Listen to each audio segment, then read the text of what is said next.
Hi everyone and welcome to Book Club with Bay. I am Bay and this is Bay. Say hi, Bay. Hi, Bay. And this is other Bay. Say hi. Hello. Today we're talking about House of Sky and Breath, the second book in the second tome in the Crescent City series. The second tome. By Sarah J. Maas. This is like 26, 27 hours, something like that, audiobook. It is so long. I don't even know how the fuck we talk about this, honestly. Well, that's why I have notes. I'm glad you have notes. Because I read this book I started reading this a day after our last stream. Right? Yeah. So it's been a while. It's been like what, 3, 4, 3.5? Yeah. It's been near a month since I've read this and it's so long. So I have a general gist of what happened. I can't remember it as well though. It's been since May since I reread this. We're in July. Yeah. Remember? Because I'm trying to get ahead. Do you see these little tabs at the top, guys? These are our next books.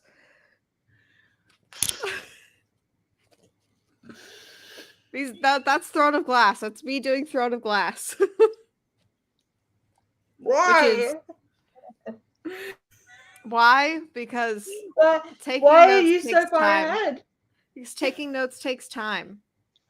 And without your notes, we would be lost. Okay. Yeah. And without my notes, we would just be like, I don't know. Well, it's Reese. so long. Yeah, there's a lot that happens.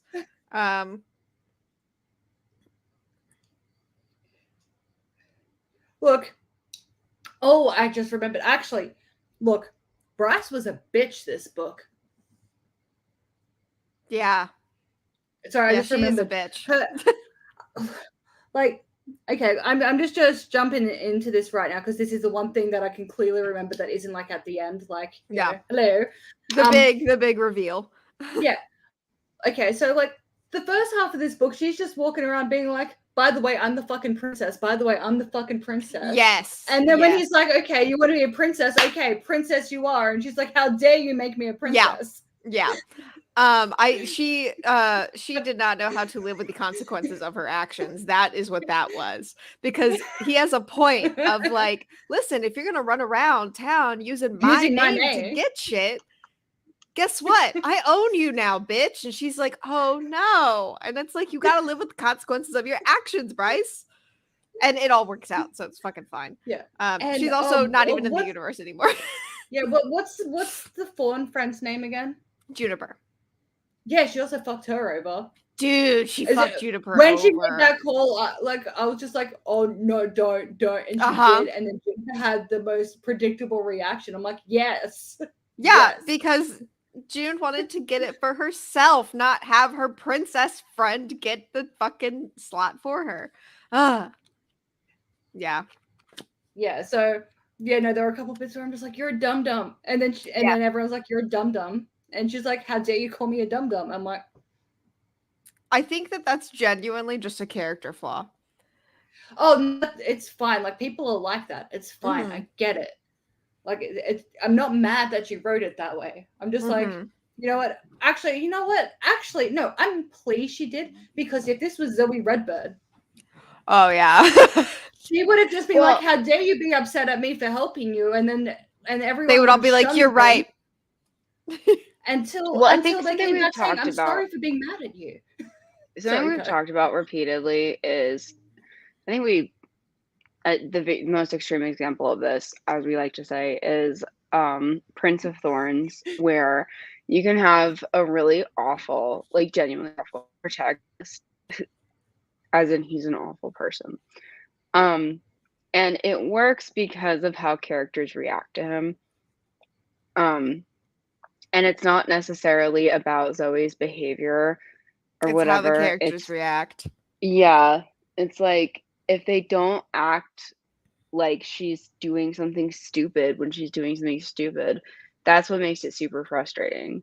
And because if a character does something stupid or even like on purpose, like does something fucking obtuse, it's more interesting if the characters are acting like they're being obtuse. Like, that's Yeah, just like, interpersonal conflict. yeah, like if Zoe had to live with the consequences of, but I wouldn't have slept with him if I had known he was just using me. Well, let's be honest though. Like Here's if the she had problem to, with that though. He's a teacher, and like he was actually 20 something, He's 21. 23 or something like that. I don't look, know. but that's not the approach they took with it. No, I know no, it's not not the at all. approach didn't they took with address it, but that. I'm saying that like that part of like, well, I wouldn't have slept with him if he wasn't whatever, is like super not the point, and like super not the biggest issue with that section of the book. Okay, but okay, let's just pretend like there's not that weird dynamic. The excuse still would have been though. But I thought he loved me, and I wouldn't have slept with him if I knew Oh, he yeah. was just using me. And everyone's like, "Oh, okay, well that makes sense. You're forgiven."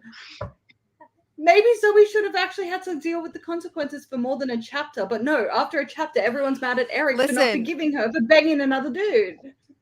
And Listen, in this one, the Juniper's cast still don't not okay know. when Bryce fucks Oh up. yeah, the fucking it ends with them or with Juniper still fucking mad at her. And I mean, we have another tome between here and when she gets back. So I mean, I don't know. She's got to realistically, if she's in ACOTAR land, it's gonna be about half the book in ACOTAR land, and then she's gonna come back for the last half. Yeah, it's good. You know what? I would predict the 50% mark is when she's gonna be back in Midgard. A third, Yeah, I mean, a third to 50%. Yeah. Yeah. But I don't know where she hopefully will end up. I don't because she's got to go to hell. People, unless she's just gonna skip hell completely and just bring back Prithian. Well, people are suspecting that there's gonna be the Throne of Glass Court. cross. Oh, I was gonna say the Throne of Glass crossover because Well, people are there's also expecting that that, too. Yeah, but and people I are hope not. wanting the but Dusk Court. yes. I have a feeling, if not in this book, The Dusk Court? but possibly Dusk Court. Dusk, because we've got dawn, day, and night, but no dusk. Because the Starborn Fae are Dusk Court Fae. Mhm. They're descendant, and then Yeah. Avalon Fae are the Night Court. Sorry, and I then- thought you said dust, and I was like, Sorry, no, dusk. no, and I then knew. the Valbard or Autumn. Right, yeah, no, I'm sorry. Like I said, my brain is not fully audio processing right now. And it doesn't help that my accent doesn't lend itself to clear enunciation. No, it was Addie too. It was Addie too. She said dusk, and I went dusty Fae. That's Dusty what we Fae. were Well, talking speaking about. of Dusty Fae, I feel like they have to. I don't know if it's going to be in the next Crescent City or if it's going to be in one of the last two ACOTAR books, but they're going to go under the Bloodright Mountain. They have to, and they're going to. They gotta do it. I wanted them to do it this one. Under there. Yeah, but here's the other thing. There's here's three the magic problem. mountains, and two had You know a what palace. The problem with the Dusty Fae is that if they do that, they invented another court. Then the magic numbers, we throw off magic numbers because 8's not like a funky no, magic Dusk number. already exists. What? I know, but no, Dusk already exists. Because it's it's already one of the 7. 9. No, it's already one of the 7. No. There's 4 seasons and 3 times a day, and if we add dusk, it'll be 8. Oh, it's 8. That's right. I'm not gonna lie. I was thinking, I'm like, but then that'll get rid of 7 because 7 is a major theme across. Yeah. Everything. There was 7. I was like, then you'd have. I was like, then we need 9. I was like, we have to have 9 because 9 is another like magic number. It's like the magic numbers are like 3, 7, 9, 12, 13 sometimes. Wild. I don't know. So I'm like, you can't just have 8. Gross. Yeah, that's. I don't know what the 5th season would be, but the South. The South from months March to November. That's what the 5th season is. Unless it's that like middle bit and we're counting that as like 9, the wastelands or whatever the fuck. Yeah, maybe because that's ruled by the under the mountain court. Yeah, I don't know. That's I don't that's know. weird. My brain just But fully okay, convinced me that Dusk because already existed, but you're right. because there has been a snippet as well, like just I say leaked, but I think like intentionally released snippet of Crescent City, something to do with her going into a mountain or Yes. gazing upon a mountain or something. And a lot of people are like, Bryce is going under the mountain. I'm like, what if she's going Bloodright Mountain? Because Yeah. again, that was a major, like not a major, it was a conversation. They're like, oh, there's the 3 magic mountains. 2 had a palace underneath. Oh, well, does the Bloodright Mountain have a palace underneath? I don't know. No one's checked. That's I gotta don't think be we have this that book. conversation unless we go there at some point. Because everything with her is intentional. Otto, I can't have the window open. Stop. Otherwise, I am a ghosty. So, oh, have you also seen as well? I've seen the theories that Amryn and Fury are the same person and her soul split when she moved. Ooh, interesting. Okay, if we're gonna do theories, I have some. Oh my god, we're gonna be here till midnight. Sorry. Listen, we're gonna be here forever. Yeah. So theory number 1: Adis has been in ACOTAR. Adis has shown up because there are cats. Which one's like Adis? Adis is the Prince of Hell. That's yes, da. So there's theories that he's been in there. I don't have the exact citations, but the Bone Carver and siblings. I can't believe you came back here without citations. What is wrong with you? I know. Wait, right? How do we spell his name? How do we spell his name? AIDAS. You come to me without dolphins to back up your. The Bone Carver and siblings are from Parthos, and they fled the Asteri to ACOTAR. That is. Oh, the Bone Carver did not show up as Nyx. The theory is that he showed up as Regulus. I don't know how you fucking say it, so I'm saying Regulus. Because Nyx has wings. And Regulus doesn't. Okay, wait. Adis in A Court of Silver Flames. It says Gwyn glanced between Nesta and the chasm below, and that could obviously be a coincidence, but Adis is the prince of the chasm. Yeah. So she could be hinting a bit. A couple of paragraphs later, though, Gwyn says, I can feel something, like a cat. Small and clever and curious. It's watching. Adis is fucking, he's just a guy. I love him. Okay. So this theory I don't necessarily agree with, but it has some merit. Bryce will be the first High Queen of Prythian. I don't agree. Fuck off. Because I know. That is going to be. But it has to be Rhys and Farah, obviously. But the theory leads into because she is the true Starborn, and when the knife and the sword are reunited, so our people shall be. That whole thing. Maybe she'll just be the High Lady of the Dusk Court. Yeah, right. Maybe that'll be it. Dusk. But the rest of the theory is maybe not a High Queen because she's actually actively ruling, but because she is the one who unites Prythian Fae and Midgard Fae. Or maybe instead of being like a High Lady by proxy, because you need a man for that, she's just directly a High Lady or something. Yeah, something like that. That's fun. So there's a few theories of what Hunt's parentage are, since it's all like a big question mark. One theory is that he's a Thunderbird. That's cool. The other theory is that his dad is the king of hell. I have no citations for that other than the fact that it's spicy, and I would like that to be the case. Please, thank you, goodbye. Those are my theories. The rest of my theories, the rest of them, I already texted you guys about. And I texted you guys this. Yeah, what are they called again? Because I can't remember now. Asteri. They're from Earth. That's my theory, because they're all named after our stars. That's so interesting.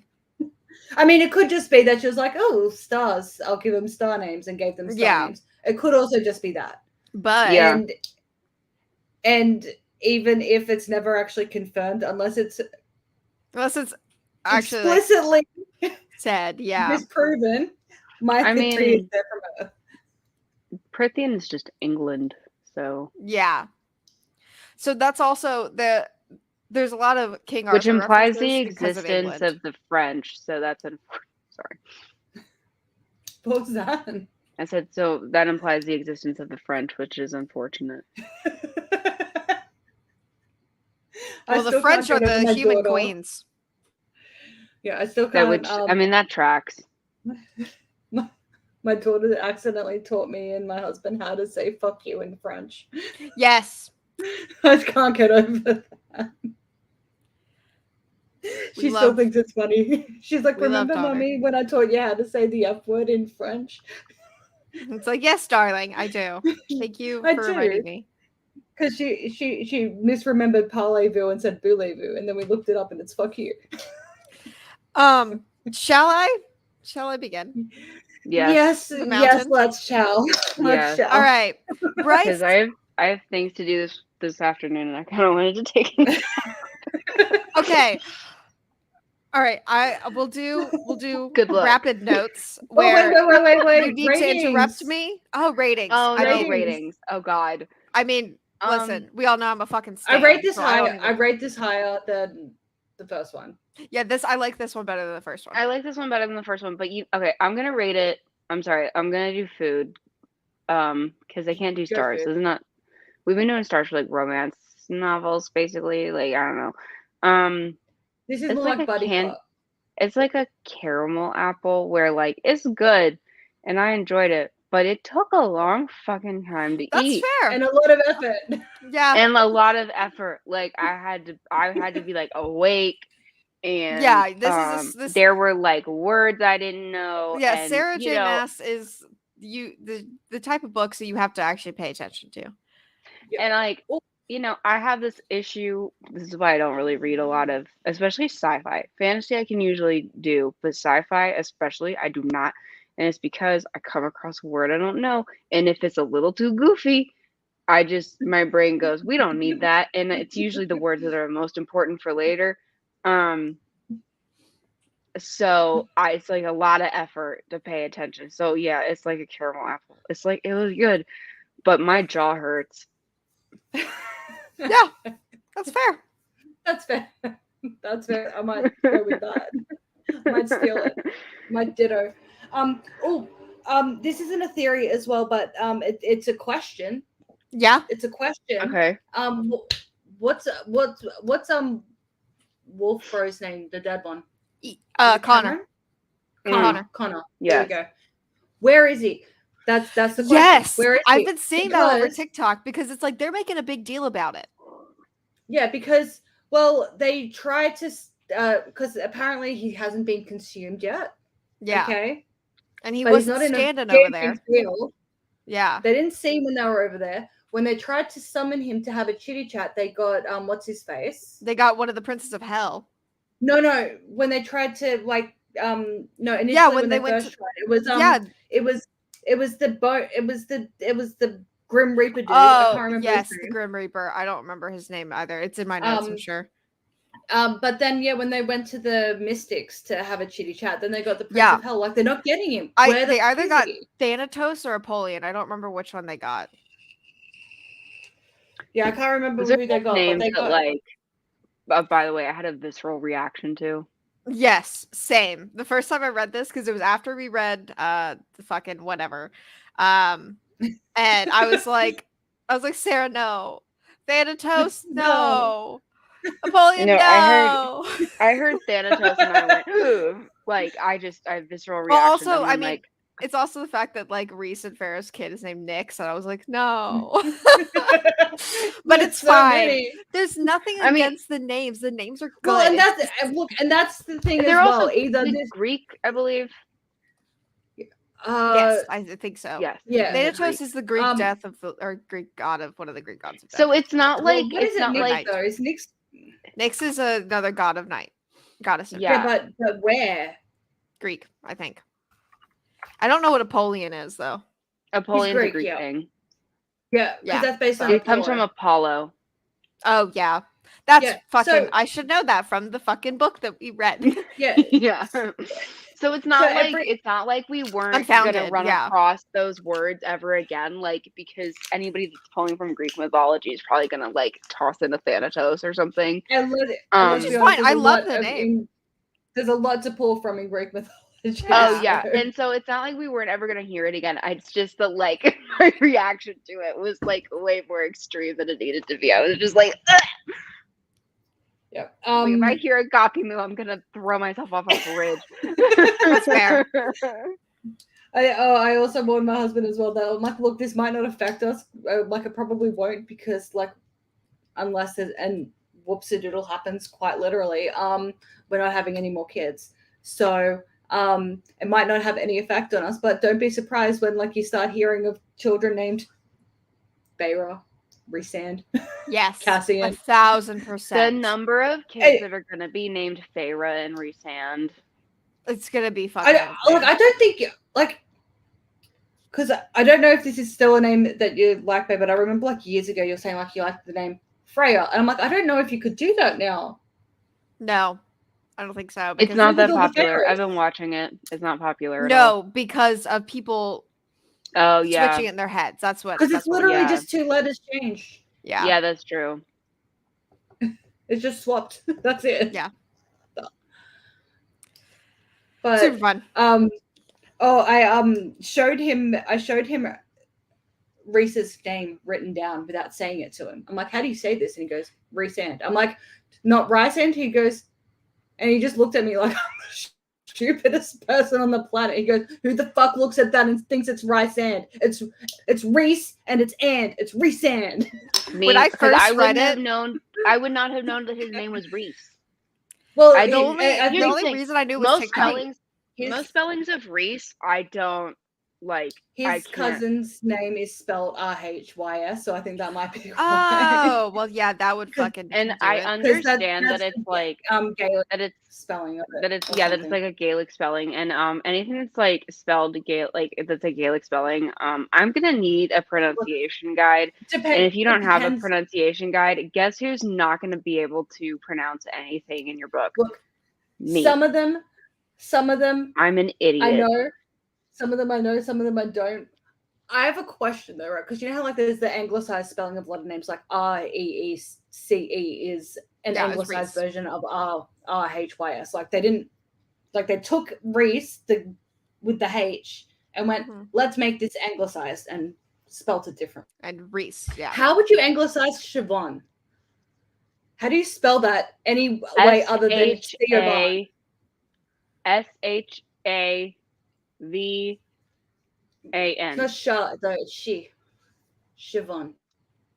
Without it looking silly, because I'm going to write Siobhan. Yeah. Yeah. So the way that's how you spell it. And that looks silly. Okay. I don't know how to help you. Yeah, that's how I would probably spell it. That's how I would anglicize it. Yeah, but if you ever come across that top one, it's Siobhan, by the way. Yes, yes, I know it's fucking weird.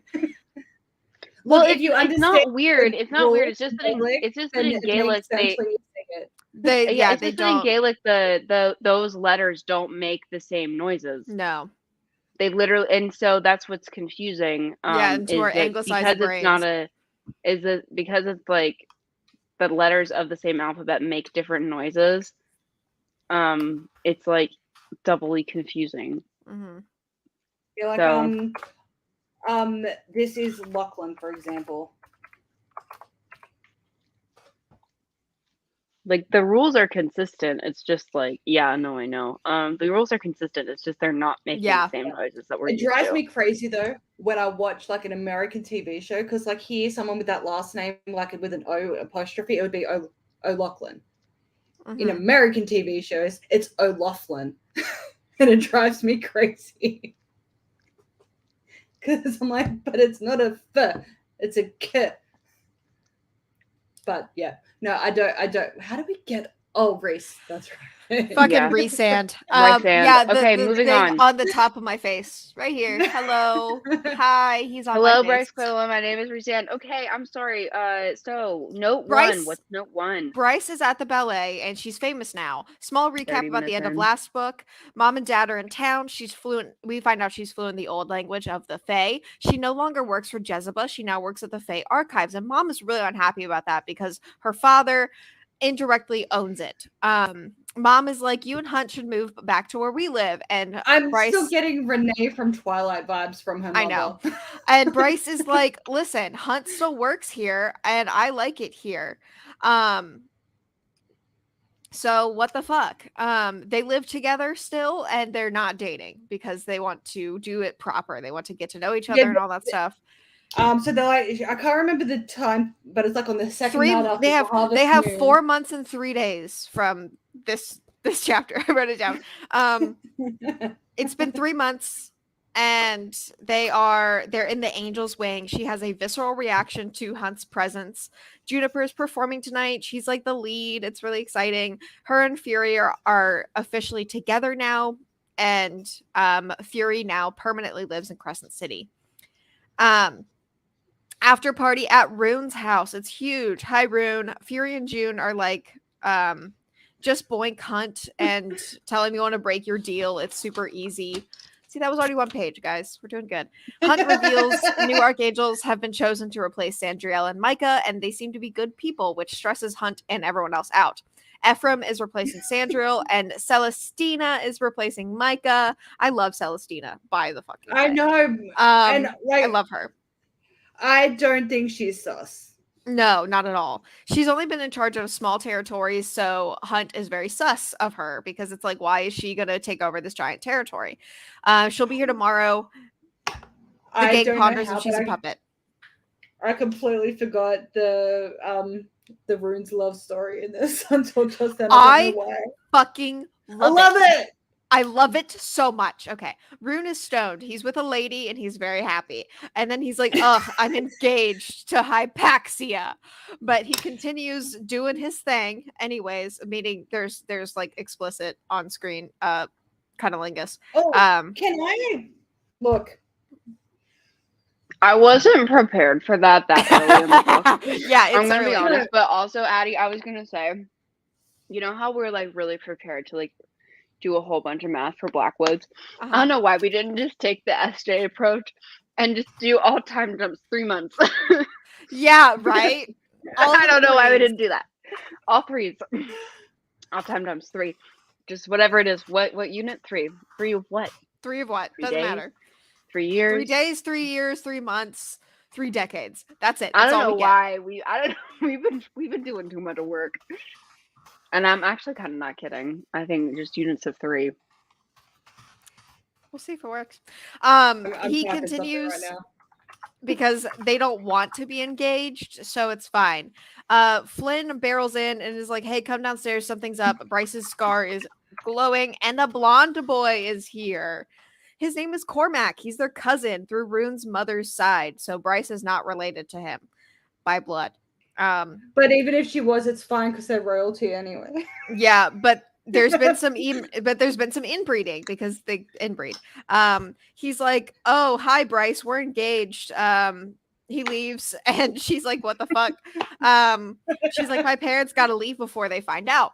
We discovered Cormac nearly killed Rune during his like drop. Essentially, they have a new pal. No, Mark. it was during the ordeal to get the sword. And that was before the drop. Yeah, the ordeal is before the drop. Okay.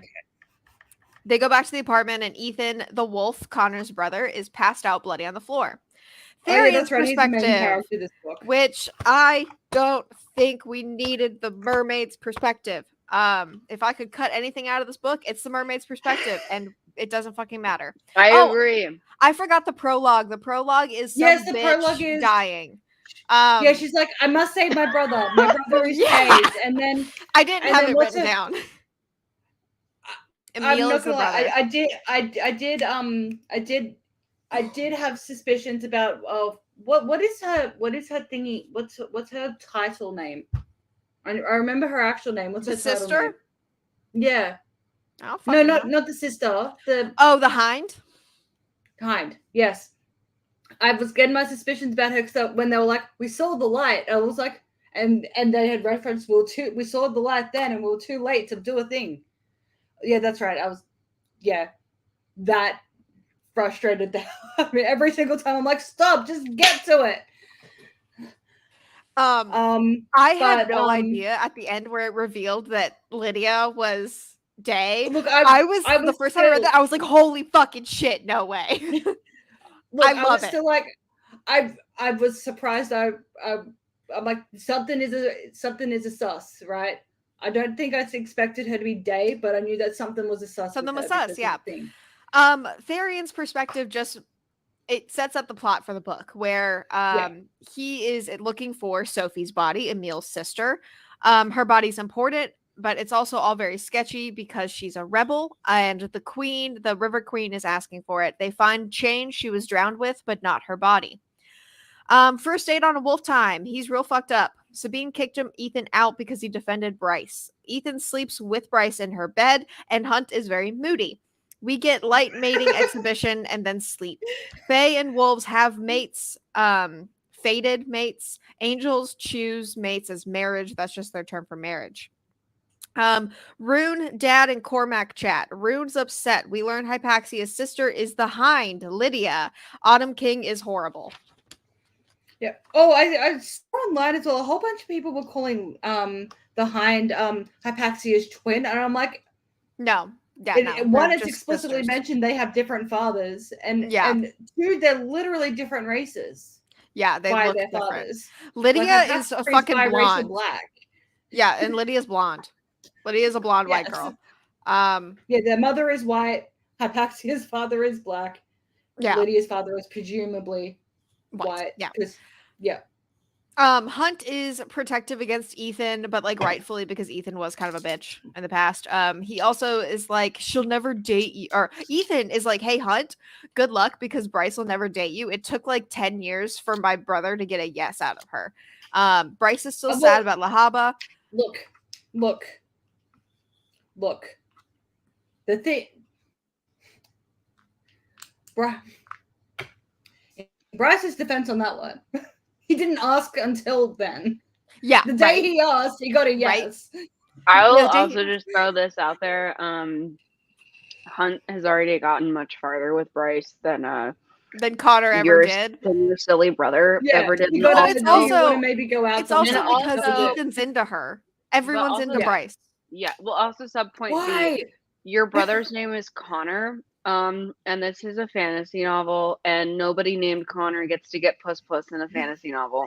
Precisely. It's true. It's so true. I'm sorry. It's kind of like the blonde rule. If you are blonde and or you have a goofy normal name, if you're having the name that like an accountant would have, you don't get puss. Don't boo me. I'm right. You are. Jezebel in her chat, and Jezebel's like, "Hey, congrats on your engagement." Bryce is glowing, which means Cormac is here. Bryce glows whenever she's around Prythian Fae, like Fae that are like descended directly from Prythian. That's the lore there. He's like, "See, we're destined," and she's like, "Destined for me to kick your ass." His oracle told him. Also, just is so funny because it makes her so non-incognito. It's so funny. I love it. It's so funny. Like that is so funny because like if she's in Caribbean, she's just like, it's like you can't take this bitch anywhere. No, she just fucking glows. Her titties glow. I wonder. Well, there is actually, that's what? Another link between the three series. Shut up. Feyre glows at some point. Yeah, that's Dawn. That's and then I don't know, but someone in Glass glows at some point also. I don't know. I saw a thing because some chick was freaking out, right? Because she just finally realized it's probably Selena because Selena's the main character. I can't remember, but this girl was freaking out, and because she was like referencing like all the starlight and sun stuff in all the series, right? And she was like, I don't know why like day and everything is so associated with stars and this and that and rah, and then she was like smacking her head because then she remembered this. True. Then she remembered the sun is a star, but I'm pretty sure it was mentioned in that video that someone glowed with the light of 1,000 suns or something. I think I remember exactly. I think it is Selena that does it. I thought that the main character of Throne of Glass started with an A. No, her name is Selena. Oh, why do people say it's some A Because there's 8 main characters. characters. Cool. Don't Google it. Don't Google it. Excellent. Just Google Don't- characters. No, don't Google it. Don't Google it. Don't Google it. Trust me. Don't. Fuck you. Don't Google it. Just trust me, stopped. okay? I stopped. His oracle, Cormac's oracle, told him he would unite with a princess who had a star in her heart and it would bring great prosperity. We get some exposition that the Avalon Fae that he is a part of is less advanced. They're more at like Prithian level of like they have showers, but they don't have TVs. And she slams the door in his face. Meanwhile, Hunt meets Celestina. We love her. She's like, I want y'all to be partners, and I want y'all to be like, but I know that I need to earn your trust because you've been mistreated, and I love you, and I want you to be my little babies. And Hunt's like, she's telling me she respects me. What's her plan? And every time she does anything, and every time she stands up for him, he's like, but what's her plan? Yes. I don't know. Was he always this mistrusting? I don't know. I think ever since the rebellion, he has been. Okay. And we also have some new people joining. It's the Hammer and the Hellhound, which I'll have their real names in a second. The Hellhound is Baxian and the Hammer is Pollux. Yes. Their names are fucking wild, guys. Pollux is also a star, I think. Is Pollux also a star? Well, Pollux is the one that's... Yes. No, it's Baxian. Pollux is... Okay, so Castor and Pollux are the 2 Gemini constellation. Oh. Is it Baxian that's with Lydia or Pollux? I can't fucking remember. Pollux. Okay. So Baxian is our boy. We love Baxian. But Hunt tackles Pollux. Meanwhile, Ethan's point of view, we crazy this book. He's lone wolfing it. Hunt got arrested. Bryce is like, for fuck's sake, y'all. Pollux being rude. She's like, touch him and die. Baxian is like, hey, I'm glad someone killed Micah. And we're all like, Baxian? Weird. Therian doesn't like being in intelligence. He fantasizes about the above. He's researching Sophie and Emil. We have emails about Dusk's Truth and Project Thur. The emails were to Danica, because even though the bitch is dead, she's never really dead. That's right. Yeah. I gotta say, I also really felt like we didn't need Ethan's point of view that much either. God, no. Like, no. Because it just needed to be the 3.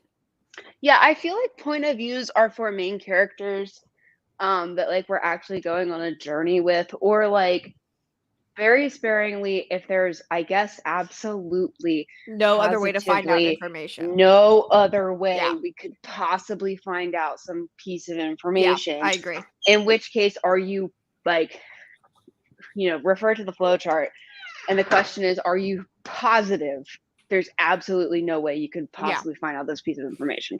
And the answer is usually no. And like, because like, I feel like in a subsequent book, like, I don't know, I felt like Ethan was useless. Yes, agreed. The only thing he does is he finds out Alpha. But also, I don't know how important the wolves are. I don't know. We'll have to see if next book it ends up being important. I mean, yeah, like we just spent half a book with him. Yeah.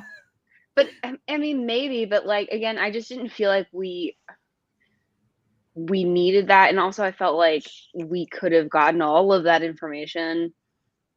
Bryce is the type of person that if she found out an Alpha Fae or an Alpha Wolf was in those tanks, she would also be doing the exact same thing Ethan was doing. So I agree. Yeah, like, exactly. It's like, you could have just had Bryce do it. And that's the other thing too, is like, if you're thinking about like, okay, I need another perspective, question B is, could the main character have already done the thing that new guy is doing? I'm wondering, right? This last book we had Rune, who we didn't need. We didn't need any Rune. No, we didn't need Rune last book, but now we need Rune this book. But now so maybe she was giving us Rune last book to prepare us. That's what I said. That's what I think. And next book, Bryce gonna need in Prithian. Rune is Rune and Hunt are in a dungeon. Ethan, Rune and Hunt are Ethan and Therian are only connections. And They're the- Therion's like a slave at this point. He's a mind slave. So So Ethan's the only they're one that's able to walk around. that's what I Well, think that's why we need him. here's my opinion on that. Like, I think you could have had still Bryce doing the stuff that Ethan was doing, but you could have had Ethan actually with her or something like that. And we still don't need Ethan's perspective, but you can still elevate Ethan as a character. And then once they're physically separated, and the question is there any possible way we can get this information other than using Ethan? And then the answer is actually no. Then you actually use his perspective. Yeah. That's my opinion. But no, like, I she agree. already I don't didn't think we do need that. there. I don't think we needed this book. But also, whatever. like, if she had actually done it that way, like, then maybe the book wouldn't have been 300,000 words long. And like, I don't know, she explodes if that happens or something. I love long books, so I'm not that. I'm sorry, yeah. I hate long books. Oh, I need to see if I can find this sticker that I found. What is the name of their actual city, by the way? Luna. Oh, wait. I don't know. Never mind. I found the sticker. Never mind. It's all good. I am sending you a link to a picture of a sticker, and it's probably like the most savage piece of merch I've found. Yes, I fucking love that. I fucking love that one. If I had this before, that would be the tattoo from last book. It's a vacuum cleaner. Because I'm gonna try to do memes for memeable books. And this book is memeable. Okay, so emails were to Danica. There's also a riddle for a meeting place with Emil. He's investigating, sniffing things out. Pippa is the leader of the rebellion here and is also looking for Emil. He thinks the boy fled to Crescent City. Hunt knows how machinery works. You have to know that for one whole thing. Yeah. Also, she did it again this book where like the main character knew something the whole time we're in their head, and then we get blindsided by it later. Yes, and that was another thing that pissed me off. I don't like that she does that. Yeah. Which one? Wait, what was the thing she knew? Bryce boy knew where Emil was the whole time. Oh yeah. I guess it's maybe a tiny bit more, I don't know, but like we're in third person but it's limited. Yeah, exactly. So I don't know. They chat about Celestina and Pollux and Baxian and everything. This is Bryce and him, by the way. They witness a Reaper doing his job.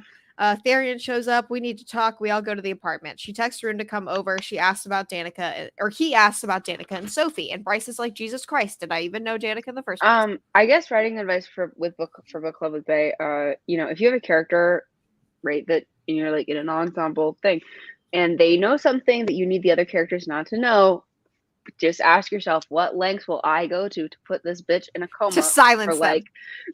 Muzzle, because you gotta need to put a muzzle on them. Okay, right. Speaking of muzzles, Kirby, right, Kirby. What lengths will we go to put a muzzle on this character? Emil and Sophie are expected to be Thunderbirds. The answer is we will nuke them from orbit. Like Vassa, the human queen from ACOTAR. Oh yeah, I forgot about that, but my notes told me. I thought she was a phoenix. She's a Thunderbird. Firebird. She's a Thunderbird. Firebird. Do you remember? You know who his best Thunderbird though is Gordon Seeker from Mercy. Yeah. He's my favorite Thunderbird. Anyways, Bryce is like, I just finished reading Mock yesterday. Danica would not fraternize with rebels. She wants to look for Emil. Rune's here now, like, sup, y'all. Therion is like, I hate all of you. Are you telling my business to everyone? And they're like, shrug. They're like, the rest are like, Danica being a rebel makes sense. Therion thinks the bone quarter might be the solution to the riddle, but he's like, it's too reckless for the kids. I don't think that Danica would do that. He leaves everyone. Everyone's like, bad idea, don't do it, Bryce. But she's like, too bad, I'm the main character. Rune is like, Ethan can stay with me, we'll become pals. Flynn and Declan walk in. Can you pause? Which part? Where are we at? What is she deciding to do? To find Emil. Oh, okay, I just checked. Okay, sorry. I just checked. Vassa is a Firebird. Oh, she's a Firebird. Okay. Okay. Still, It's Sorry, something I don't know. bird. I got like a. There's birds. There's wingeds. Yeah. She's like, who doesn't have a key to my apartment? Sleepover. Hunt's like, I'm sleeping with Bryce. Grr. I think She I can't- remembered something out of order, and that's why I got confused. Mom is like, hi, you're fucking engaged. It ends with a fight. Hunt is like, why are we feeling weird? We chat later. Bryce meets up with Fury and June. June didn't make principal again. She fills Fury in on everything. She doesn't really have a clue. Fury does know Danica was a bloodhound, though, and could scent bloodlines. Bryce is still resolved in seeing all of this through. Backseat and Hunt. I had an argument on Reddit the other week. Like a week and a half, 2 weeks ago. Okay. Because someone was like, Bryce and Good point. their theory is that Bryce and Rune are not actually siblings at all. Okay. And I'm like, But you would know if they came out of the same womb. They didn't come out of the same womb. Oh yeah, that's right. Sorry. Yeah. The theory is that he's got a different dad, which is why he looks nothing like his father. Has nothing. And why he looks like Reese. Literally, a carbon copy of Reese. I'm like, well, there's the theories that his mother is Reese's sister or something, like whatever, or like an aunt, like that. He's closely related to Reese, right? Like he has to, because she, like at the end, she sees Reese. She sees Reese and is like, Rune. Yeah, she says. And she's like, oh wait, no, and Rune's all pierced and different. Yeah, hair has tattoos. He has a shaved but their side. faces are the same. Yeah. But also the wings kind of give it away. Yeah, and I'm like, but like Danica was like, she gave like one little sniff and was like, you two are siblings, and she's like, how'd you know? Like, you two aren't cousins, and they're like, but Danica's a lying bitch. I'm like, well, look, Danica is a lying bitch. Danica is a lying bitch. However, like she didn't know, and then she knew, and So she can, if she can scent bloodlines, then they would be. Also, the Starborn thing, right? Because even though he's not the true Starborn Wooshi, he's still part Starborn. He's mistakable for the Starborn Wooshi. Yes. Exactly. Yeah, like he's there's two Starborn powers. It's just he's got the weaker male one. Yeah, so if he's mistakable for the Starborn Wooshi and she is Starborn Wooshi, then that is proof enough. I'll see if I can find the actual argument while we chat. Because if they're not related at all, then the fact that the sword, then the fact that he can even wield the sword or go get it or do the ordeal thing, because regardless of the fact that Bryce is the whatever. Rune is the one that did the ordeal, did he got the sword. The sword still talks to him. Right, he did all of that without, which is honestly more impressive. Without being the guy, the chosen one, capital letters. So yeah. Oh, there's also a theory that Pollux is a twin because Pollux is the Gemini. Yeah, you just said that. I like that idea. That's probably true. I wonder whose twin would be. But because that's what I would have done. Pollux is also someone named evil, Castor. though. Yeah. If we find a character named Castor in any of the books, we know who he's related to. Yeah. Oh, here we go. Rune and the Autumn King. Okay. Okay, in chapter 54 of Crescent City 2, it's mentioned that the Autumn King killed his Starborn rival. Now, this might be a bit of a stretch, but why did this make me think that perhaps Rune was the son of the Starborn rival rather than the Autumn King? It's a bit of a random crack theory, really, but I just heard that. But I just thought it would be interesting if the Autumn King's hatred for Rune was similar to Baron's hatred for Lucien, which was implied to be because Lucien was not his, except Baron didn't know that. Yeah, Baron doesn't know. Which Lucien is would odd. have been killed. But the thing that's odd about the thing that's really odd about Baron not knowing is that Lucien is described. Lucien is described as, and he's described that way. He's described as having golden brown skin. Yeah. And the word brown specifically, there's citations everywhere. Mm-hmm. He's described as having golden brown skin, and I'm pretty sure his brothers are described as being pale, pale, like ginger. Eris is, they look like gingers. Yeah. Yeah. So it's interesting that like his dad is just like, I don't know. He Well, his just dad probably can. heavily suspects, so that's Yeah. why he's banished and doesn't. Or maybe like it's Yeah. just that he's young. Yeah. Or like him last in line. Or something like Yeah, that. it's like fuck it. I saw Okay. him. Sorry, I saw. Speaking of Eris, real quick, that was all. footnote. I saw a meme that was like, my name is Eris, and I hate my dad Baron so much. He lives at 42 Wallaby Way, Sydney, and he eats dinner there tonight at 4:45 p.m. In 53 seconds, and he likes to sit at this specific chair. I love that.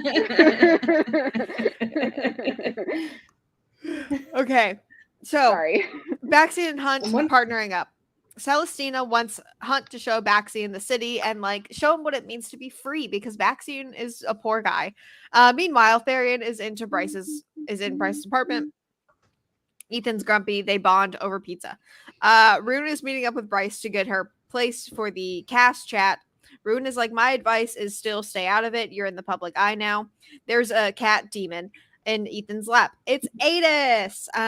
He's like, dear Bryce, why you know are what? so I'm not weak? gonna lie. I really did actually enjoy that scene because he's like, oh yeah, your cat came over and said hi, And everyone's like, the cat for an hour. Everyone's like, Ethan, that's not a cat. Ethan, that's a prince of hell. I think that it's still the prince of hell. I don't think that this is Regulus. Or is this Regulus already?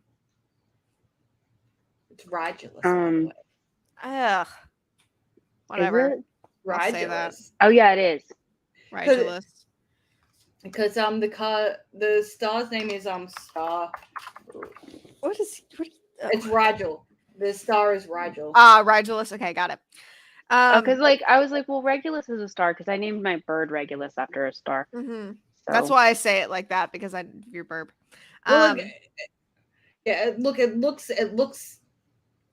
like Regulus, but maybe is he a blend of Regulus and Rigel? It sounds is that like why he's it. Rigulus? You know what I assumed? I assumed she was just saying, like the narrator was saying it wrong. Is what I assumed was happening. Yeah, no. No, it's definitely Adis. Rigel because his nickname Rigelus's nickname, like the whatever star is he the North Star? What is it? Whatever star nickname he has is Rigel's name. Rigel is. It's one of the brightest stars in the sky. Oh no, he's the right hand, and Rigel is the left foot of Orion. That makes sense. Maybe okay. Yeah. It is Adis, I think, because when Cormac walks in, Adis goes, "Hello, Agent Silverbow." So I think that it is actually Adis. Yes.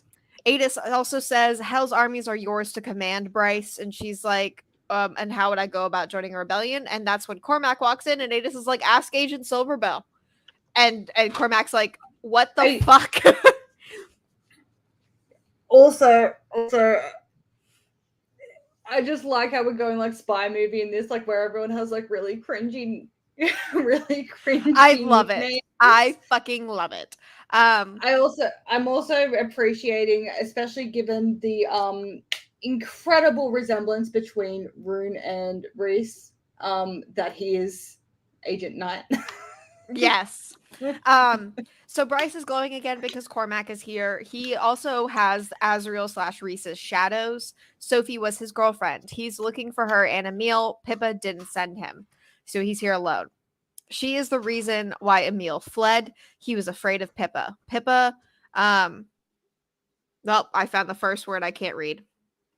Sucks. Pippa sucks and kills just to kill. He reveals that Sophie knew something about the Asteri, and he says Danica is the reason he agreed to marry Bryce.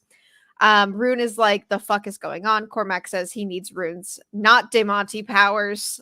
Rune says no. Bryce says she'll make a deal. And the engagement eventually on, mutually agreeable terms. We find Emil. You teach me about my starborn powers. Cormac is like, Rune, let's get a drink.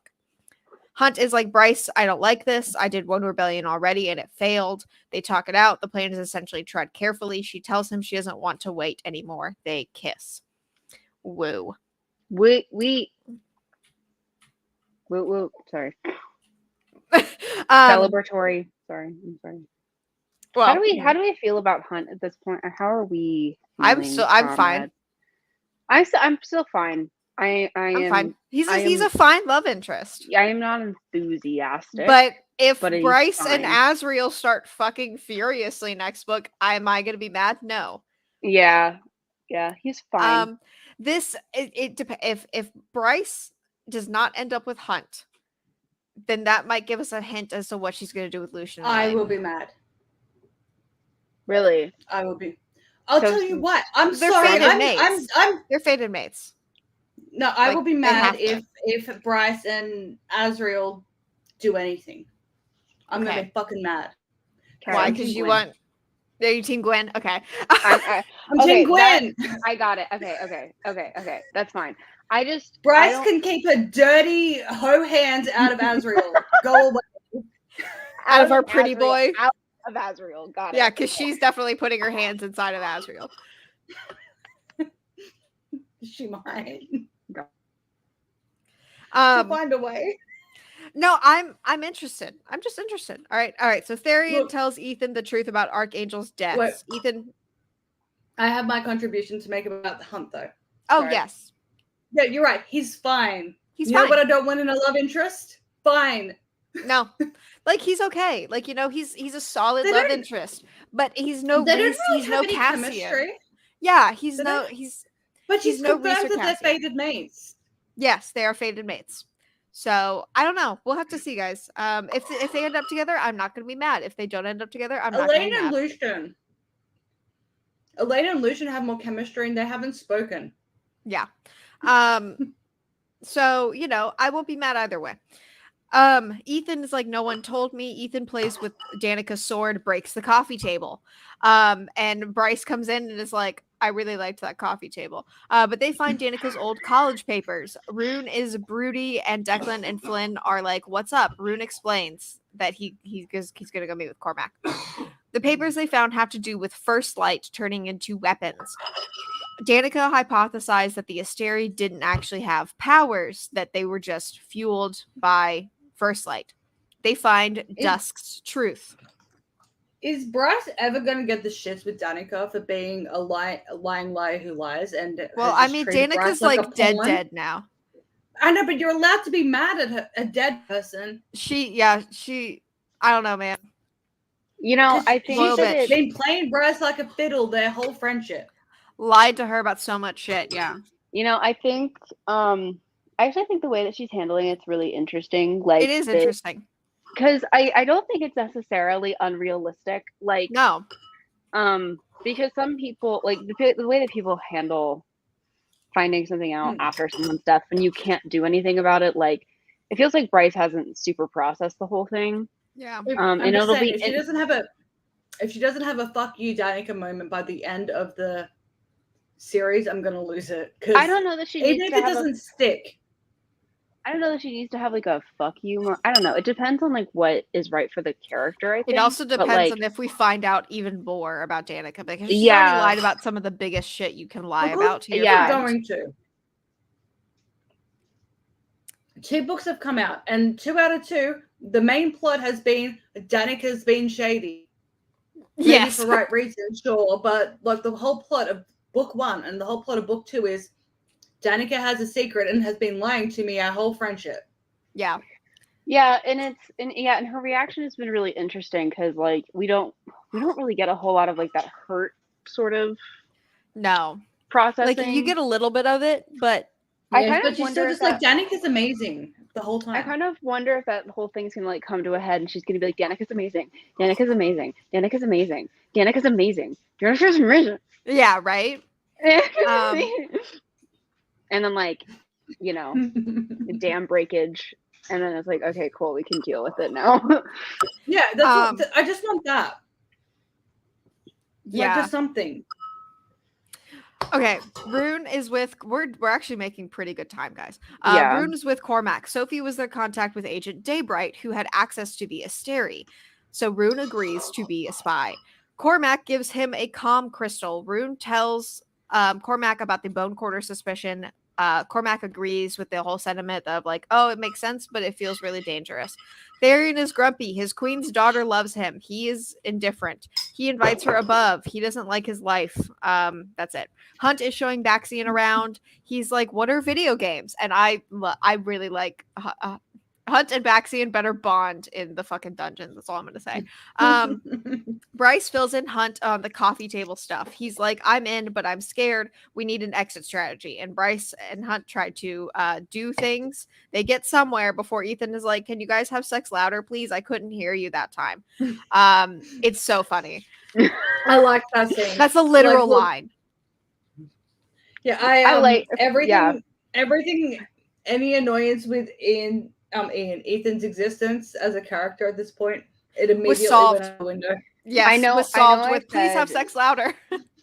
I know I said I hate long books, and I did mean it, but like I like this book, so like don't take that as like I don't like this book. I enjoyed myself. You just wish she could have found a shorter way to do it. Well, it's that, or you split this into 2 books. Well, like here's the thing at this point, because when we're getting like Rune and stuff, like he's an actual character with like a whole arc and everything, and that's when I stopped being annoyed that we're getting like the book is getting longer because we're doing like actual stuff. If Ethan like I don't know, if Ethan was like doing something interpersonally, then I would have been a lot less grumpy wumpy about it. I suspect that the mystic wolf is like his mate or something, because he's like just for sure. Yeah. Hunt which is nice because like I don't want him pining over fucking Bryce because, dude, welcome. I don't think she's worth it. I don't think she's worth it. Okay, look, so she's fine. Wait until we do Crescent City and everyone that breathes has a fucking crush on Celaena. It gets really annoying after a while. Yeah, whatever the fuck. Celaena, everyone that breathes has a crush on her. That is something that got like nicely avoided with ACOTAR, and like that's not a trope I enjoy very much. No, I don't like the trope very much either. Because like not that, you know, I understand that like in books 9 out of 10 times, you know, our protagonist is doing extraordinary things, because if they're not doing interesting things, then they're not the main character. That's why they're the main character. Yeah. Right. And so it makes sense for them to be attractive in some way, shape, or form, even if they're not like physically outstanding. Their other attributes make them outstanding. So I'm like, sure, but to have like a bunch of people around them acting like not adults is like exhausting. And I'm exhausted. Like even like Mercy falls prey to that too, because like then like you're fine with Adam, you're fine with Sam, but then while Stefan appears and rapey dude. Well, so the one thing that helps in Throne of Glass is everyone is under the age of 20. They're 18 to 20, so that helps it. It's actually she was like 16 when she wrote the first one. When she wrote Throne of Glass, yep. I am less grumpy about young adult novels doing it, because and the first and Throne of Glass is supposed to be YA. I say supposed to be because we're gonna have feelings about that classification.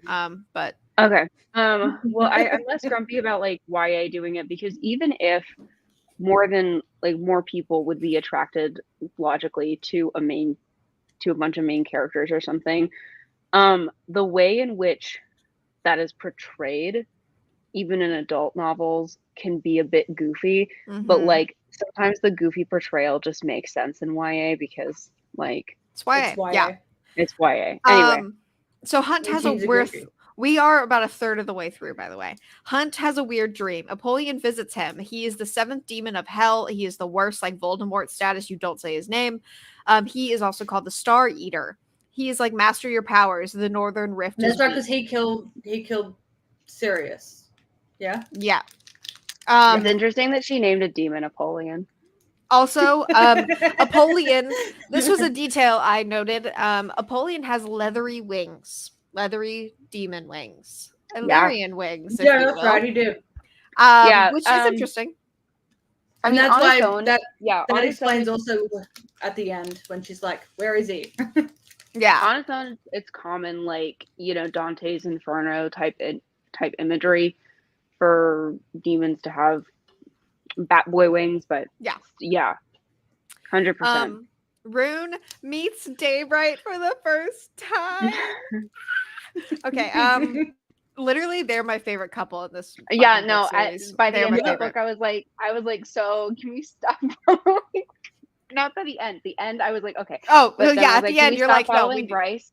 But like, then we get to the end, and I was like, okay, we can keep following Bryce. But like, yeah. She appears as pure flame, and he appears as stars and the night sky. She dubs him Agent Night, and they call each other night and day, and it's the fucking cutest bullshit. They are so cute. Okay. Excuse me. Sorry, I didn't mean to screech in your ears. Hunt and Isaiah visit Celestina. Pollux says he's having fun at a tavern. He said he was. The woman was interested, except she wasn't. Bax defends the woman and attacked Pollux. To distract, the Asteri betrothed her, Celestina, to Ephraim.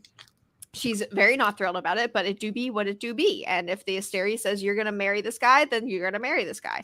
They will be mated in a couple of months. She wants to talk to Hunt alone. She's like, I heard Bryce is engaged. I'm just checking in. Like, if you're used to living together, what's going on?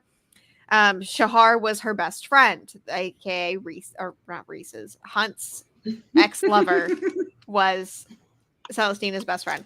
She's like, I'm glad you killed Sandriel. They have cleared the air. Bax is like, I've turned a new leaf, I swear. Later, Ethan and Therian are like, we are with the dead Selkie. He smells 2 human scents on the body. Therian's quarters aren't described clearly at all. The whole underwater is not described well. Selkie may have known Emil. He thinks other set is Pippa. Bryce begins training with Cormac. In this scene, Bryce wonders if there is a knife out there for her. The Veneer are from another planet. We learned that as well. And then a Reaper shows up and shoves a Rune into the sewer. Daybright is in Rune's head, like, can you get up, get moving? What's wrong? He's like, I know you. And she's like, bye. Bryce is in the sewer after Rune. Reapers are like, we have a message. Apollyon is ready to strike. He's looking for a meal in the bone quarter, Bryce assumes. Cormac shoves Pure Night and saves Rune. Also, he's blonde. I felt I needed to remind you, I guess. Rune related to Reese theory. Wait, who's blonde? Cormac. Okay. Yeah. So Cormac, he's gonna die miserable and alone. Cormac can winnow, but it's not called winnowing. It's called teleporting, but it's winnowing. Oh, that's one thing. I'm looking forward to is like when one of them is like, "Oh, let's winnow." And she's gonna go, "What the fuck is a winnow?" And they're like, "Well, when we do it," and she's like, and she's gonna be like, "Windows." Yeah. 95. When fucking Cassian figures out that cars exist, he's gonna nut immediately. Cassian's a gearhead. And then he finds out motorbikes exist. And then he's gonna fall into the ground, and Nesta's gonna be like, I don't have a husband anymore. Yeah. Cassian's gonna be like leather jackets. Excuse me. I didn't know we had leather jackets. The Abyss. Okay. Therian is with the River Queen. She's mad. Well, whatever. Fuck it. Rune visits Dad. Like, what's up with this sword? It's a black blade. It's from another world made of a fallen star. It can kill what's dead. They fight verbally. Bryce and Hunt stare at the bone quarter. Cormac is here too. Bryce may be able to teleport. That's literally what I wrote down. He's the only one who knows how to do it. They plan to go to the bone quarter. Declan and Ethan are hacking things to find footage of Emil. Jezebel made it sound like Danica was especially interested in the old contraband book she had. They're tracking. I cannot wait for Bryce to find out that she still has indoor plumbing, because she's gonna get there, or she's gonna be like, "Fuck." Yeah, she's gonna be like, "No," and they're gonna be like, "We have." Well, especially she's gonna be like, Okay. Yeah, because that's how I would be. I would be like, immediately. No. Well, well, that's it though. We don't actually know what their toilet situation. We just know that there is a seat that they sit on. It could be, and we know that they have showers. It could be, how like in old medieval castles, how like there's just like a little chute. like, the little chute. Yeah. It could just be a chute off the side Well, no, of the they building. flush. I They don't. say they Bryce? flush. Oh, they say do. They flush. They do. Okay, well that's fine. They do. I remember because I remember the flush noise from the dramatized version. Actually, I actually remember that. I remember that very vividly. Okay, well, so look, if I'm going to be sucked into a fantasy world, that They better have toilets. can it please They be better. one that And has the other flushing thing is- toilets? And now I don't know, like, if this was a director's choice or whatever, but whenever they like say run the bath, they play plumbing noises. Yeah. Like they play squeaky faucet, and then it goes. Okay, Which- so Akatai's plumbing, excellent. Yes. I'm It okay sounds with like that. plumbing. I'm okay with it. You know what? Ancient Rome had plumbing. It's fine. Okay, so they They track had- the oh, Reapers. to an extent, anyway. Later, they all go back to Bryce's apartment and are chatting. Bryce is like, I gotta go to the gym. Hunt, go to the gym with me. But they don't. They go to the Viper Queen territory with Fury and June. They find nothing. It was very useless. Now we're really at the gym. They're quote unquote busy. She said, meaning stuff. He says she loves him. What the fuck was that? He performs cunnilingus at the gym. That's the one where he's like, and she's like, "What did people say?" And he's like, "Not with my wings." Yeah. Was it that one? Yeah. Hello. Yes. She says she loves him, and there's a continuity error. She's like, I've never told anyone I love him anymore, but she tells him last book that she loves him. Yeah, she doesn't write it. But she was like, she didn't explicitly write her saying Yeah, but it, she's she like, I said explicitly those had her three say, words. the ones that mean more than anything. And then he wakes up and he goes, "You're a coward. You had to wait till I was dying to tell me." I am hungry. That's Yes. what she said. I'm sorry. They decide. You know, because technically we don't know. She could have been like, "I like you." It's true. You they are decide, neat.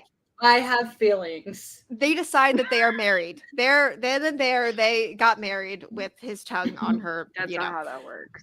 Nope, but that's fine. What chapter is that? Because I don't know. I don't have like chapter titles or anything. Jim. Yeah, just Command F Jim. Yeah. Wait, I'm going right. I love you. There we go. That'll you go. Cats. I love you too, Quinlan. Wait, married.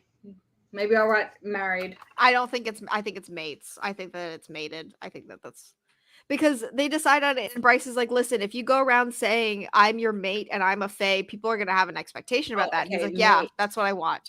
And I was like, okay, I know a general. What about mate? Here we go. Yeah, what about mate? That's it. Mates are an intense. Okay, so is the we're a thing? Yeah. Maybe we're already made. It would explain a lot. Blah de blah. And they are already fated mated by this point. Yes, fated mated. Yeah. Sorry. Because they don't have to actually do anything for that to be a thing, no, right? It like, just I mean, it's like it just kind of sets in. It just kind of happens. Yeah, like I mean, yeah, like with I think like that it's there, right? But like when they do a then it becomes a, you know. Yeah. You know, I prefer a lore where it like gets it there where there's like an explicit like you have to do like, a thing. Yes, yeah. Like even if it's fated, you have to do a thing to make the fated to make it. Rune is talking to Daybright. She says the hit on the spine is a go. She's like, destroy it all, including the mech suits, especially the mech suits. They continue to chat about how Rune is a horrible rebel because he doesn't keep his mouth shut. He mentions Sophie and she yeets. We fill in everyone else. Bone quarter time. Bone quarter guy knows they're coming. Baxian is here. He's like, y'all weird. Bye. It's Misty and Gray here. Hi, Underking. He's like, I sent no Reapers and there's no humans here. Bryce keeps asking questions about the afterlife. He feeds the souls of the dead. He feeds on the souls of the dead. He then sends them to hell to become First Light. He has no intention of letting them leave alive. Rune, Ethan, and Cormac are making their way to drop info. Yes. When Noah's on this book. To drop information for when Danica's dad shows up, Mordog, aka the Heinz II, prowls up. Meanwhile, demons with Bryce and Hunt fighting. You just Mordok can't escape that, Danica. Mordok Sorry. will remember Rune's scent. Later, Rune asks Ethan to move in with him and the Fae boys. The Hind and the Harpy show up and sit down with them at dinner. Hunt still be fighting. Bryce still be fighting. Hunt throws lightning into the Star Sword. He's charged his wifey up good. They run for the river. Therian has discovered 2 more bodies. A veneer this time. 2 human scents again. He thinks it's Pippa again. He goes to rescue Bryce and Hunt. Back to Rune and the Hind and the Harpy. They start spitting truths, but the biggest one is that Ethan is into Bryce. I love myself, guys. The ladies are intimidating. Rune and Ethan go to Bryce's apartment. They all fill each other in. Rune says Bryce smells different. That means the mating bond has kicked in. Hunt is with Celestina and her fucking crew. Yeah, all you need is some good cunnilingus to seal a mating bond, I guess. That's all you need, guys. He tells need? her he'll be there with her all night. He tells her because Ephraim, they're having an engagement party essentially, and he's like, I'll stay with you all night. He will break this promise. Bryce gets done telling Rune and Ethan the truth of the afterlife. Sabine walks in, C words blazing. Why is I here? All that. Wolfgar. Oh, why is Ethan here? Sorry. I started like doing like just single letters for people's names. Oh yeah. Yeah, no, I don't blame you. Yeah. Oh, with Throne of Glass, hang on. This is not a spoiler for me to show this. Hang on. Where is it? Did you make yourself like a bank of abbreviations? Yep. Where is it? This is not Throne of Glass. This is the second book of Throne of Glass. But at the top of the second book of Throne of Glass, I have like here's my key. My answer. Yeah. Key. When Bay and I do books by ourselves, I am the keeper of the notes. Yep. I think handwritten. I'm gonna do them. I'm gonna do it that way. Handwritten. I really like doing it. I really like doing handwritten. Because I don't like doing it in the notepad. No, kind of sucks. Okay, so he'll break. Okay, Sabine walks in, see words blazing, blah, blah. Okay, he gets a text. Hunt gets a text from Bryce saying Sabine is here, so he yeets. Broken promise. Celestina is upset. Bryce didn't know that Mordok was Dee's dad. Hunt and Baxian show up with Sabine and Bryce. This was also unnecessary. Sabine is all bark, so they make Hunt betray Celestina's trust. Rune, Ethan, and Therian leave. Baxian is just here talking about Mordok. Mordok's bad news bears. Rune is chatting to Daybright. They chat about Lehaba. They chat about their tough days. He finds comfort in talking to her. Ethan is like, these 3 Fae are really just normal dudes. Okay. He was into Bryce. He calls Therian like, take me to Bone Quarter. Gotta see brother. And Therian's like, you fucking crazy, dog. We'll go to the Mystics instead. Bryce calls Juniper's dance hall to make her principal. Hunt meets with Celestina. Celestina is mad. He is now grounded for 2 weeks. Must stay in the barracks. Bryce is like, why are we at the Mystics? Bad news bears. He has a bunch of the guy has a bunch of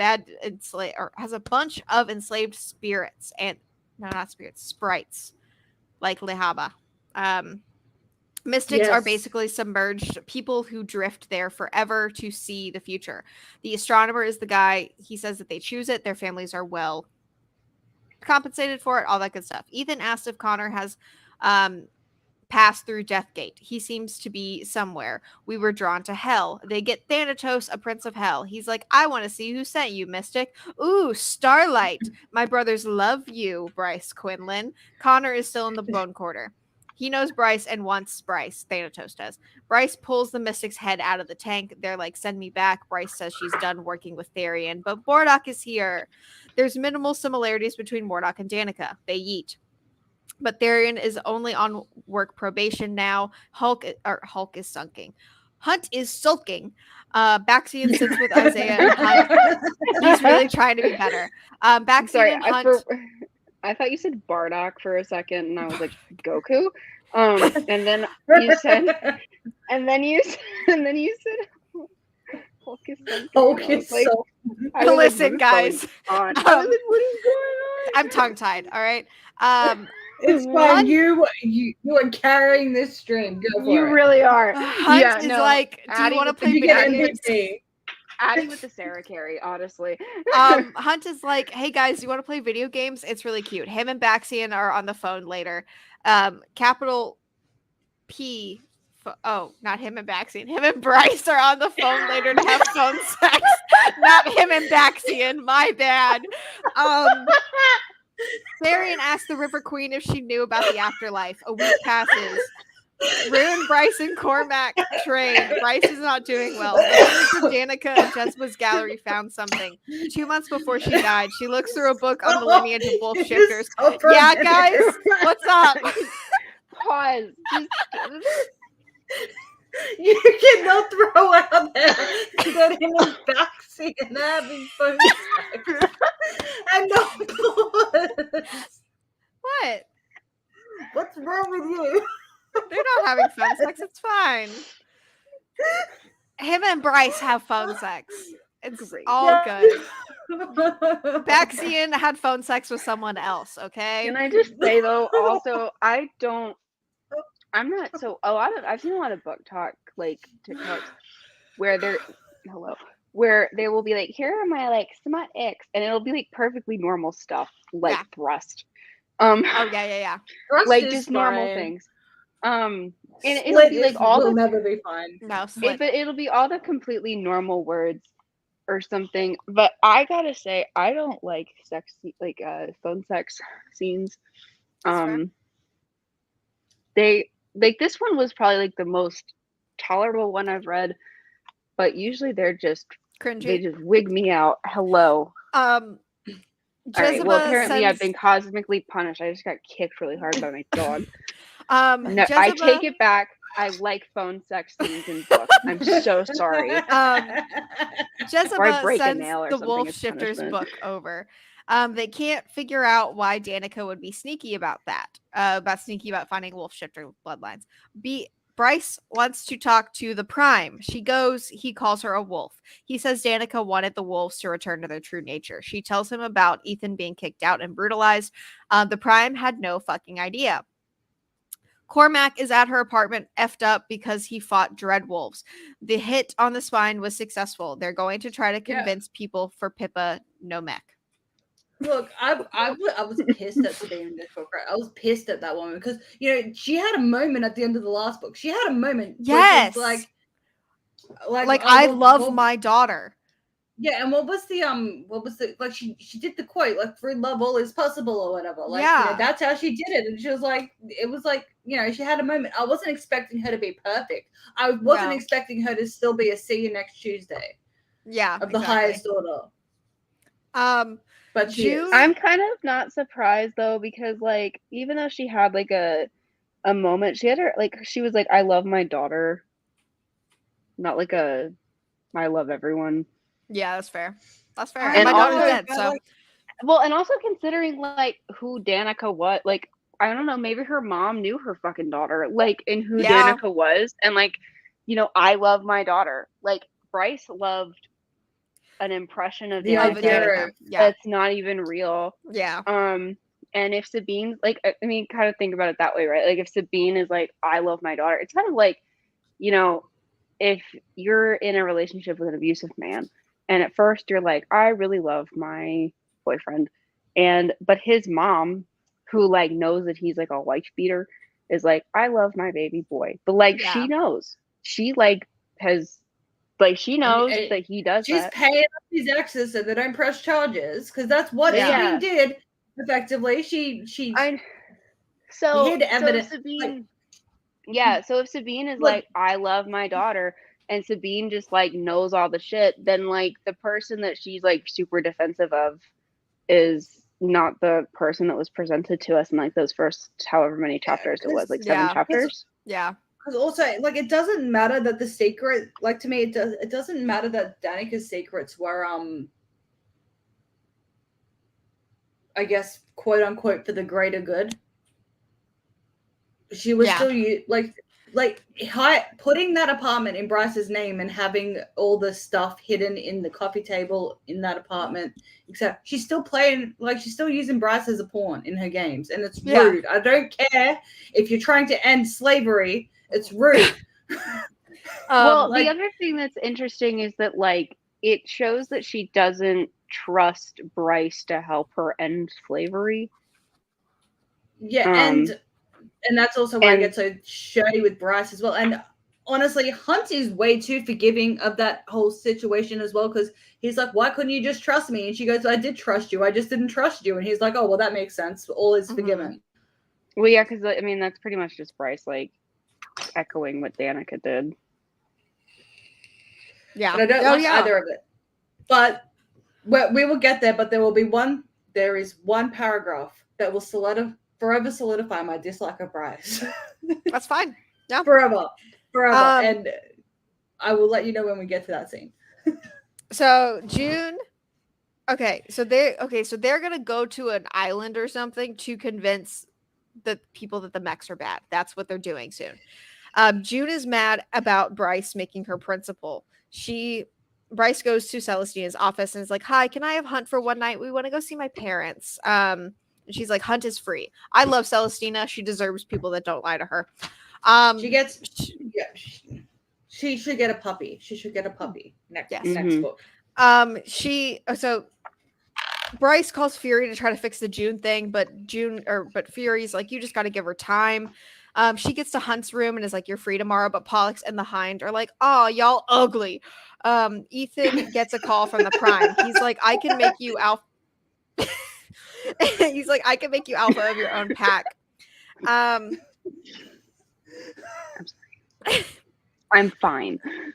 He goes to the astronomer again, but he's not there. A woman is, though, one of the mystics whose machine is broken. She's a wolf. She doesn't have a name or pack, and Ethan is appalled. She is an alpha. He steals the sprites. This was fucking funny.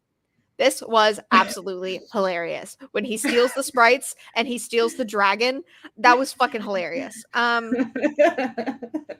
Rune is talking to Daybright. They flirt. They chat about mech suits. Then she's being assaulted, and then it turns consensual. But Rune waits until it's over to make sure she's okay. She says, no one knows, but I hate him. And they flirt again. Hunt and Co. are en route.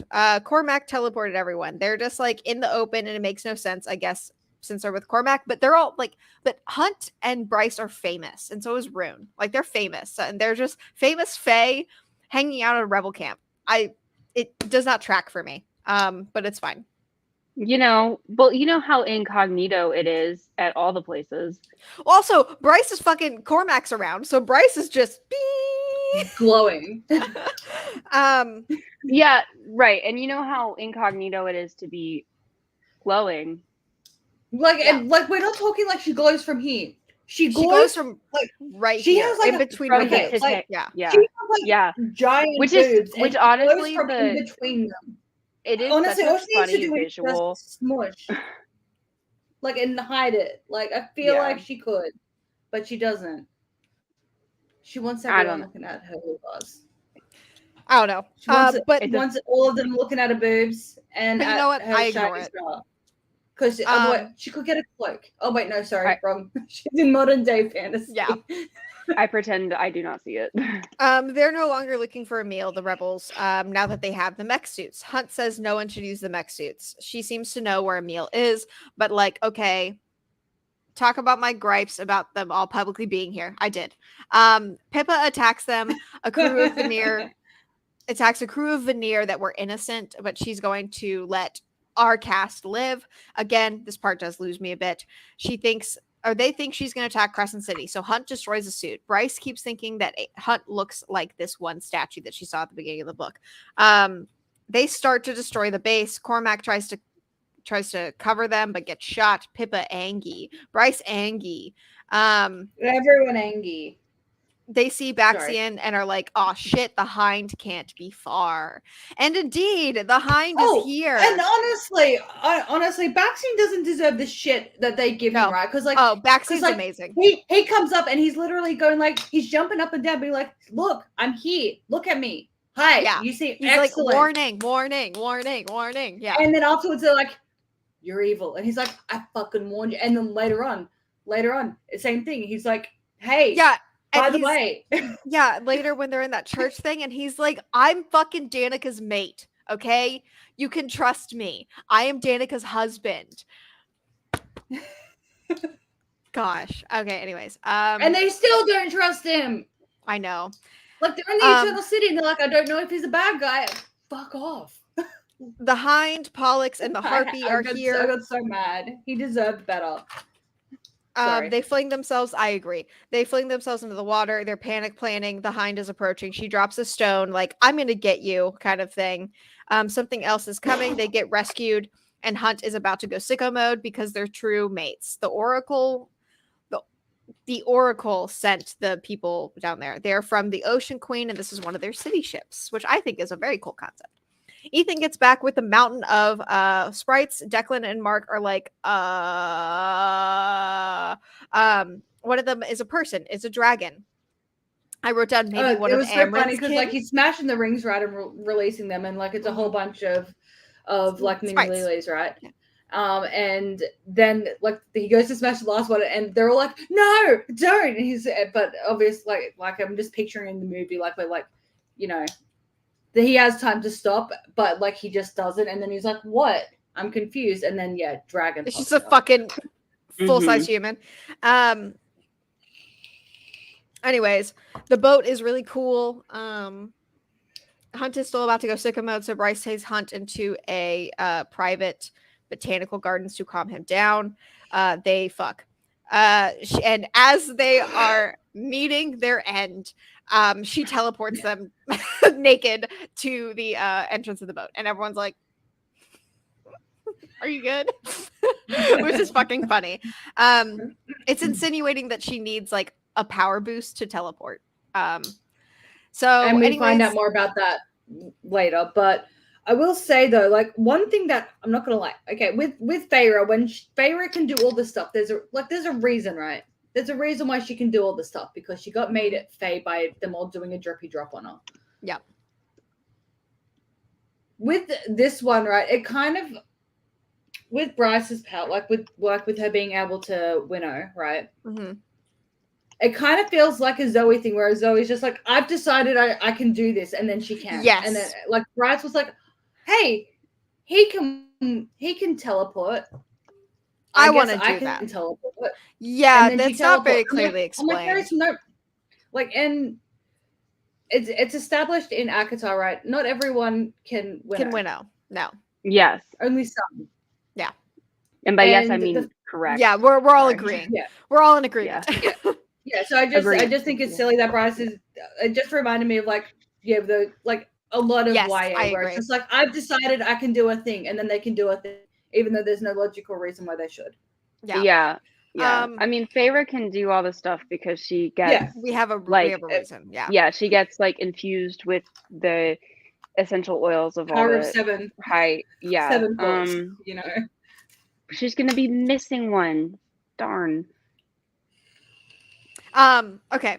But what though? What was that? Is she not missing one? Who is she not missing one from? What's happening? No, I know everything y'all know. I know everything y'all know. Oh, sorry. You did like the raised eyebrows, like you knew something we didn't know, and I was like, speak, child. No. We're all of us are on the same page now, because Throne of Glass doesn't really contribute a lot to the overarching Sarah J. Maas lore here and there. Yeah, it's like apparently in the last Throne of Glass book you can see Rhys. Okay. How? Dude, I don't fucking know. I never got there. I never read the last one. So when I guess we'll find out soon. You know, the fact that you gave up.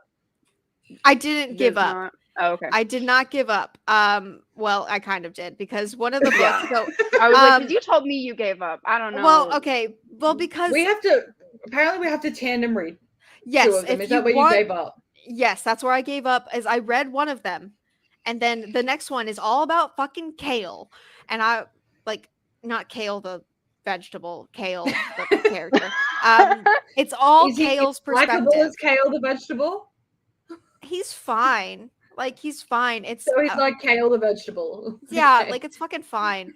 But I didn't read it because I was like, I really don't want to sit with Kale for 500 to 600 pages.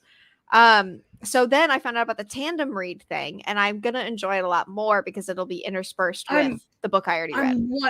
I am wondering, right? because there are. I think it'll be more enjoyable. Because I have to split my copies and make them all pretty and chapterized and everything. Yeah. I'm wondering if I'm going to do like the normal ones, right? But then if I just like also like just bind together the tandem read order. Of all I the would chapters, recommend and it. that way the audiobook can be. Would you like that, Bae? Would you like me to tandem listen audio Yes. book for you? Yeah, because it's gonna I be don't better. know. Because I that's don't the know recommended how- readings way I to don't do know how it. we would do tandem. Because you're gonna forget Audio. because like you passively listen, right? Yeah. Like you don't There's pay no attention way to to- chapters. Honestly, here's what I think is interesting. If that is the intended way to read, It's not. It is not Okay. the Sarah J. It is Maas intended. recommended. It is the fan recommended. And I think- agree. I think that sorry, knowing like that C.S. Lewis, when he heard that everybody was like, hey, you should rearrange your books to chronological order, and he went, okay, and he just like renumbered all of them. So I I'm don't like, no, I think it's fine. I think Sarah knows about this and she's never Okay. been like, don't do it. I just think like Let me it's see if there's interesting. an origin story. I just think it's interesting. Like, yeah, I think if we could get the audiobook like that, that would be useful. I will make it for you. Okay. Okay. Because I'm like, I would love to have both audiobooks up and both books up at the same time. I cannot guarantee that my attention span is going to do that. I will try. Because But- because it's going to make it hella long, but also though we're also going to have to listen to that same amount of thing anyway. So, and if she's going to tandem read, then we kind of have to tandem listen. So we might as well. Well, I was gonna have two separate notebooks if we didn't do if y'all didn't tandem listen. I was gonna have two separate notebooks and then take notes in two separate notebooks. Yeah. I would like to read. I vote that like however we do it, we all do the same thing. Yeah, that's what. But if the If fan recommendation is to tandem, It's a tandem. then I would. It's And it's gonna probably be how the longest would- fucking stream we've ever done. Because we're going to be covering 2 long books. It's in 2 one. massive books. What books are they again? It is called Empire Storms and Tower of Dawn. Give me a second because I want to see how long these books are. So Audible. I've already like divvied mine up. But like Tower of Dawn has hang on, where was I just at? Tower of Dawn has 68 chapters and Empire Storms has 75 chapters. And yes, Mass's chapters are kind of short. Okay, so Empire of Storms is 25 hours and 18 minutes, and Yep. Tower of Dawn is 22 and 39. Yep. It's gonna be like close Kingdom to of Ash. hours. Well, honestly, we could probably split in I'm half. gonna vomit. Kingdom of Ash Okay. is 33 hours. Yes, Kingdom of Ash is the longest book I think she's ever written. 33 hours and 11 minutes. It's very daunting, but apparently it is emotionally fucking destroying. Dear Okay, Abby, well, I let the record feel- show that I love you very, very much. Well, And honestly, we after can split this this- shit up. After this, you should definitely read Mercy. And you should just give it a you should give it the old college try, because here's the thing. I'll give it the old college What try. I- Here's the thing. 10 I don't hours. do tomes, and I am reading so many tomes for you. I'm about to read a spliced up 44-hour tome, and the least you could do Okay, I'll is read it. read collectively like way less words. 13 whole books. Okay. Even if you read in order of like All of her the publication. timeline, all of the Mercy books and the Alpha and Omega books, it's not even a quarter of the word count. Okay, so like, Yeah. I'll do it. I'll read them. I'll read them. They are. Wait.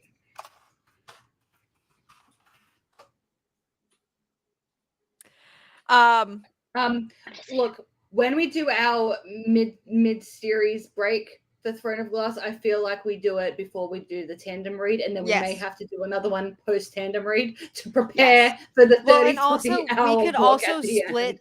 because I'm very far ahead. So I find a point in the tandem raid where I'm like, I think we could split the stream up here. Like after Like the visually, finale of the yeah, tandem raid. visually, it looks like Tower of Dawn chapter 35 would be the last chapter, and then that, we or can take we a pause. just like pick a day, and we're like, this is a day. This is our day. Nobody, and then we're like, I'm nobody gonna have to bother ask my us. husband to have the day of work so he can pick the kids up from school that day. If Yeah. it's gonna Like- be a night for you, or I if mean, it's if gonna that be a doesn't, day like, for me, he has to obviously- be home. Like, Look, obviously you like- have kids and stuff. Like, if that Yeah. doesn't work, it doesn't work. That's fine. But like, we will make it. We'll make it work because Yeah, we'll the figure it out. yeah. Anyway, yeah, we'll figure it. It's at least a ways off, you know. Yes. Oh yeah, we have plenty of time. Because yeah, like I said, I can't do a weekend again for 4 weeks, 3 weeks. So yeah, so we got plenty of time. Shadows at some point in the next few weeks. Then Shifting Shadows, is that what it's called? Yes. Okay. Yes, excellent. Yeah. Thank you. And I've already Just let read me it all, hang. so I'm gonna take notes for it, and I'll take pretty detailed Thank notes. you. Thank you. But we should be able to cover all the short stories in one stream. We'll do that. Okay. We find out that Sophie is dead. We visit her body. She's carved something on herself. It is a key of sorts. We think the Ocean Queen also wants to overthrow the Asteri, so we have a nice little ally here. They offer Therian employment / refuge, but he's like, River Queen would never let it happen. Daybright and Rune chat. Everyone hates Pippa, but they don't have any other leaders. So Rune tells Daybright the Oracle's prophecy for him, that the only and it's the only person he's ever told, that the Valmarin line will die with him or whatever. The royal line. The royal line will die with him. And you know what that means? You know what that means? That they're all going to go home and he's not going to be a prince anymore. They're going to go to Prythian and he's not going to be a prince anymore, and he'll have many babies. Okay, it's fine. Him and Lydia will have an army of children and it'll be fine. It will. She leaves abruptly during their chat in the mind space. Because when they're chatting, they're in like this weird altered dimension in their brains. How do you picture this, right? Because how I picture it is completely black room. Look, yeah, that's endless okay. black room. Have you seen those videos of someone painting a room with like the darkest paint ever? So like even with the light Fanta shining black, on, yeah. Yes. So it's that, right? But there's a lot of light in there, but it's black. And then there's just a fainting couch. There's a red fainting couch in there. Yes, same. That's it. That's all I picture. Part 3, the pit. We are home safe. They can't crack Sophie's code. The Hind isn't telling anyone what she saw, and neither is Baxian, so they're confused. Baxian shows up. He's like, how'd you call that ship an escape? And he's like, also, I want in. Like, I'm in on whatever you're doing. When you want answers, come find me. Emil is with the Viper Queen, which they checked what they were, so that's why that past scene was irrelevant. Rune gets home, and Flynn is like, hey, oh no, I highlighted the exact quote because it's fucking hilarious. Where is it? Oh yeah, it's like, so good, great, fantastic, Flynn said, leaping to his feet. So you know how you're always saying it's pretty sexist so we don't have any female roommates? I never said that. Well, here you go. And we now have a fuck ton of Sprite roommates, and Rune's like, our insurance is gonna skyrocket, guys, thanks. And he's like, I was gone for 1 day and you illegally steal a dragon. Amazing. The Viper Queen framed Pippa for killing people. Bryce knew the whole time, but when they went, she didn't have him yet. They meet him. He does not have any powers. He is not a Thunderbird. He talks about how Danica knew Sophie, but it's not much. Fury shows up to take him to his new home, which now means he is Bryce's little brother. Her parents are adopting him. It's very sweet. Rune calls Bryce in a panic. She's like, wow, full house. They're going to try to buy the sprites and the dragon. Hunt feels bad that he's been lying to Celestina. Harpy is evil. She murders people. Ooh, scary. Rune is chilling at home when Hypaxia shows up. Hi, Hypaxia. River Queen is unhappy about the big boats. That's fine. Hunt is like, let's chat, please. They're all at the frat boy house. And Bryce asks Hunt to be. So we have frat boys and bat boys now, do we? Yes, we have the frat boys and the bat boys. That's amazing. Bryce is so there's a ball for the wedding for Ephraim and Celestina. And Bryce is like, "Hi, Hunt, will you be my date?" Yeah. She fears they'll put the Hind in charge of the witches. Hunt gives Tharian the Barrist Emil rundown. Ethan is Hypaxia's Fae appointed bodyguard now. He's like, "You necromancy, my brother, please, because you have necromancy powers." Bryce and Hunt are angry at the archives. There's been reports of really effed up Apollyon demons. They make up. Rune and Daybright time. Pippa is going to retaliate big time. They fight. He yeets. Autumn King visits Bryce at work. He's mad about the mating. He's like, "You keep throwing my name around so much, so I changed it for you. Here you go. Here's your new ID. Here's also a fancy fucking credit card since you're a Danon now." Has Rune and Day had their not meeting yet? I thought that was at the wedding. No, they were going to meet. It's at the wedding. We're almost at the wedding. Oh, okay. Yeah, we're not at the wedding yet. Okay. He also recognizes the numbers that were carved into Sophie, but doesn't give any info. She calls Hypaxia to girl rant about family and death and relationship, and it's just full girl chat. Something attacks Ethan. It's a demon. The ones that Hunt was warned about. Rune thinks Hypaxia was the target, and it was coven magic, which is so weird to say because we've been so into Blackwoods, and I'm like, coven magic? Know. I'm like, coven. I'm like, I know. I was like, ma'am. I was like, get. I was like, out. Hunt finds out about official Princess Hood. Tharian asks to move into the frat house. A lot of combos happen here. Rune talks to Daybright. She apologizes and so does he. She says he's her only friend. They make plans to meet up at the wedding. Yes, Rune can't wait. They're like, to we'll meet you at the fountain at midnight, and it's gonna be cute, except it's not. It's not. When talking to Celestina and Ephraim, Bryce and Cormac at the ball. We're at the ball. Yes. Guys. Oh my god, it's happening. And Autumn King, Cormac. I know because she's doing everyone fucking dirty. This book. She does. I'm getting pissed at her. She says to the Asteria appointed governors, like, "Prince Hunt and I are so happy together." And the Autumn King is in a corner fucking seething because he can't publicly be like, no. Because they're mates. Yeah, they're mates. And that supersedes anything. The Asteria are here. Cormac is mad at Bryce. AK is mad at Bryce. Who? Autumn King. Everyone's mad at Bryce. It's fine. Oh, Autumn King. Thank you. Publicly acknowledged Asteria that Bryce and Hunt are mated, married, all of the things. Hypaxia goes to meet the Hind with Rune because, Hypaxia and Rune are engaged and the Hind is Hypaxia's sister. He goes off to meet Day, but she's not there. But we see the Hind and the Harpy creeping around. So he leaves. Hunt and Bryce go to boink in a closet, but oh no, Hypaxia and Celestina are boinking in a closet. Uh-oh. Bryce is and like, it explains why Hypaxia is like, Rune's not my type. And why Celestina's like, whatever his face is Ephraim's not my type. So Bryce is like, okay, guys, everyone, let's calm down and I'll keep your secret. Hunt will keep your secret. We love you guys so much. Thanks. Bye. Celestina wishes to be free of love. Ethan and Hypaxia go to contact Connor. Rune meets with Day in Mindland. She knows who he is now. He kisses her. She has to leave. Connor doesn't show up, but the Underking does. He's interested in Hypaxia's powers. Apollyon visits Bryce in her dream. Adis loved the previous Starborn, like romantically. They were allies against the Asteri. Hunt was bred to be receptive to demon princes. He's like, come find me when you learn the truth. We'll take down the Asteri together. Cass minus Ethan all chat about Apollyon while Bryce teleport trains. She tells Cormac the truth to get him to stop being mad about Emil, that is. Not where he is, just that he's safe. And he's not a Thunderbird. Ethan is here, creeping now. Why did she leave? Oh, I don't know. Goodbye. Goodbye forever, I guess. Oh, hello. I clicked the thing by accident. I'm sorry. Okay. Well, it's fine. I stopped talking as soon as you left. Thank you.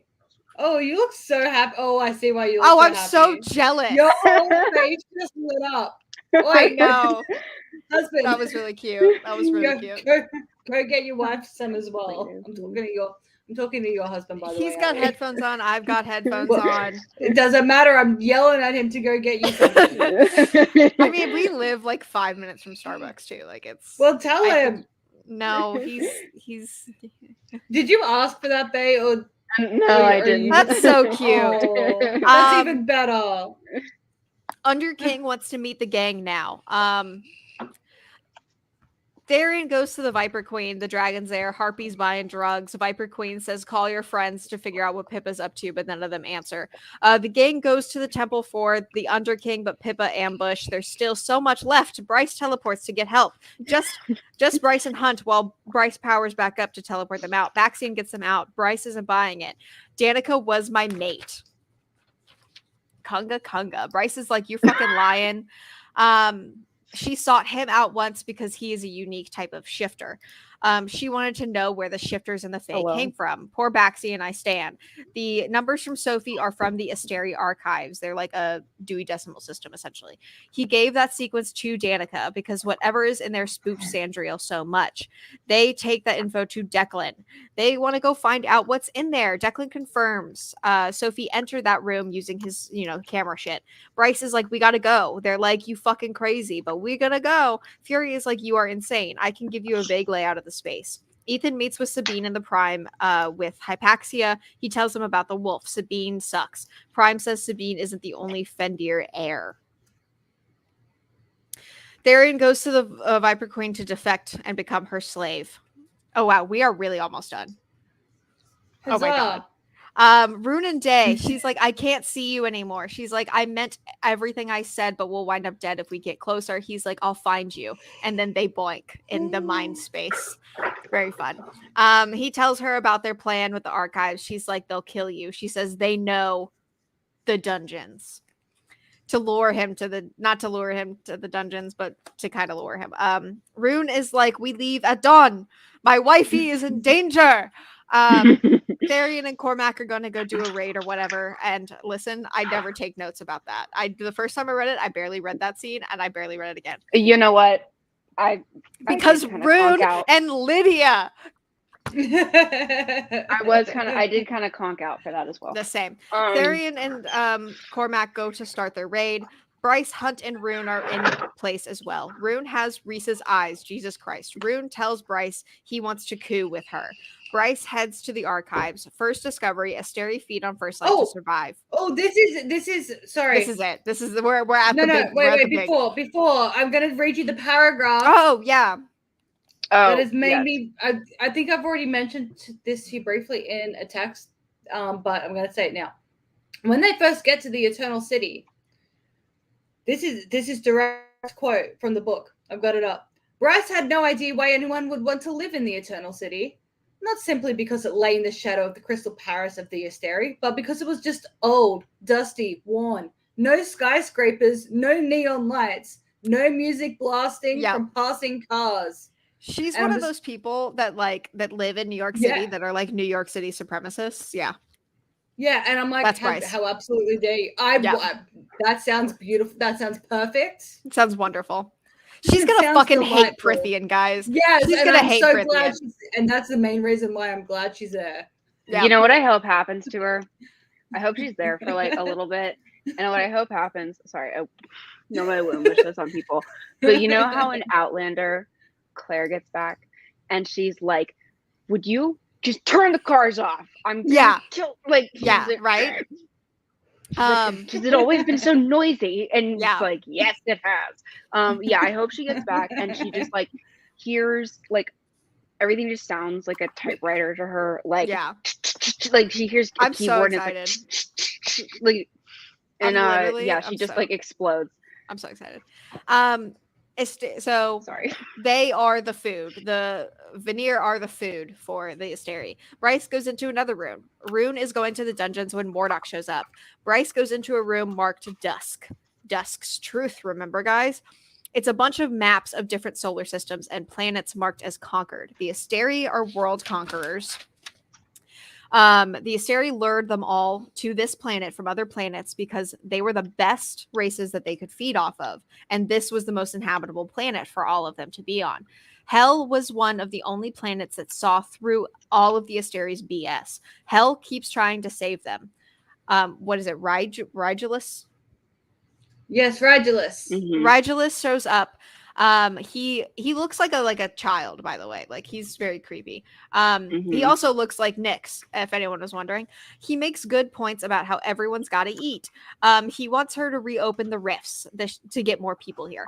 The shifters are all types of fae. All high lords can shift. It's because I think I've said this before. The ones that shift into like animals, the wolves and other animal shifters, those are all from Throne of Glass. In my headcanon. Because the high fae there can shift. Yeah, because he was saying that they're all different kinds of fae. They did have pointy ears, but they selectively bred the pointy ears out of them. Yes. But also they could be and likely are, Throne of Glass fae, because all of them shift. She teleports back to the others. Rune is gone, and Hunt is manacled by the Harpy. Cormac kills Pippa. Rune is not doing good. Bryce and Hunt are with him now. Mordock says Hunt smells unlike any angel he's ever met. Remember, he also has the bloodline sniffy. The Hind comes in, throws the Harpy away. She is Agent Daybright.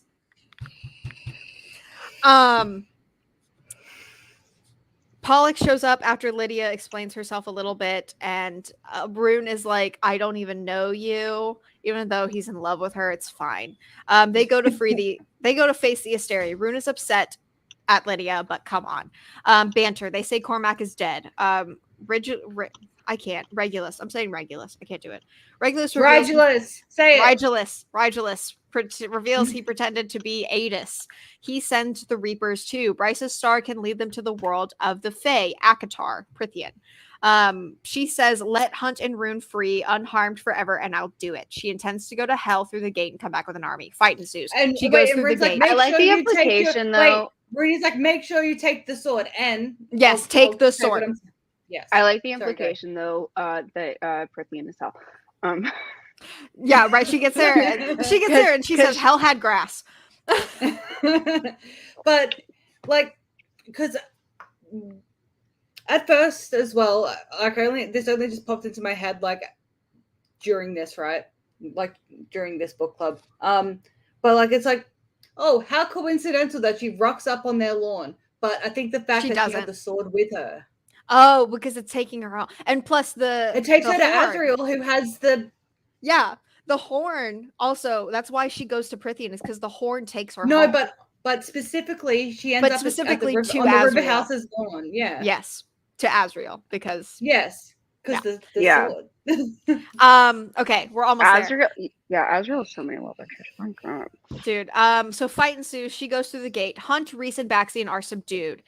Hunt is now marked as a slave once again. Hell had grass and mist. That is honestly one of my favorite lines. Just hell had grass. So Vara, when you got here, when did you realize that we were in Prythian? Look, wait, it had that. I can't answer this question because this was spoiled for me. Yeah. Wait, give me a second. I'm just quickly like that. She had to get up. Blah blah. Star Sword. There, a foot. Blah. Get up. Flowing right past the ... lawn, and then she was on someone's clipped immaculate lawn, and across the river.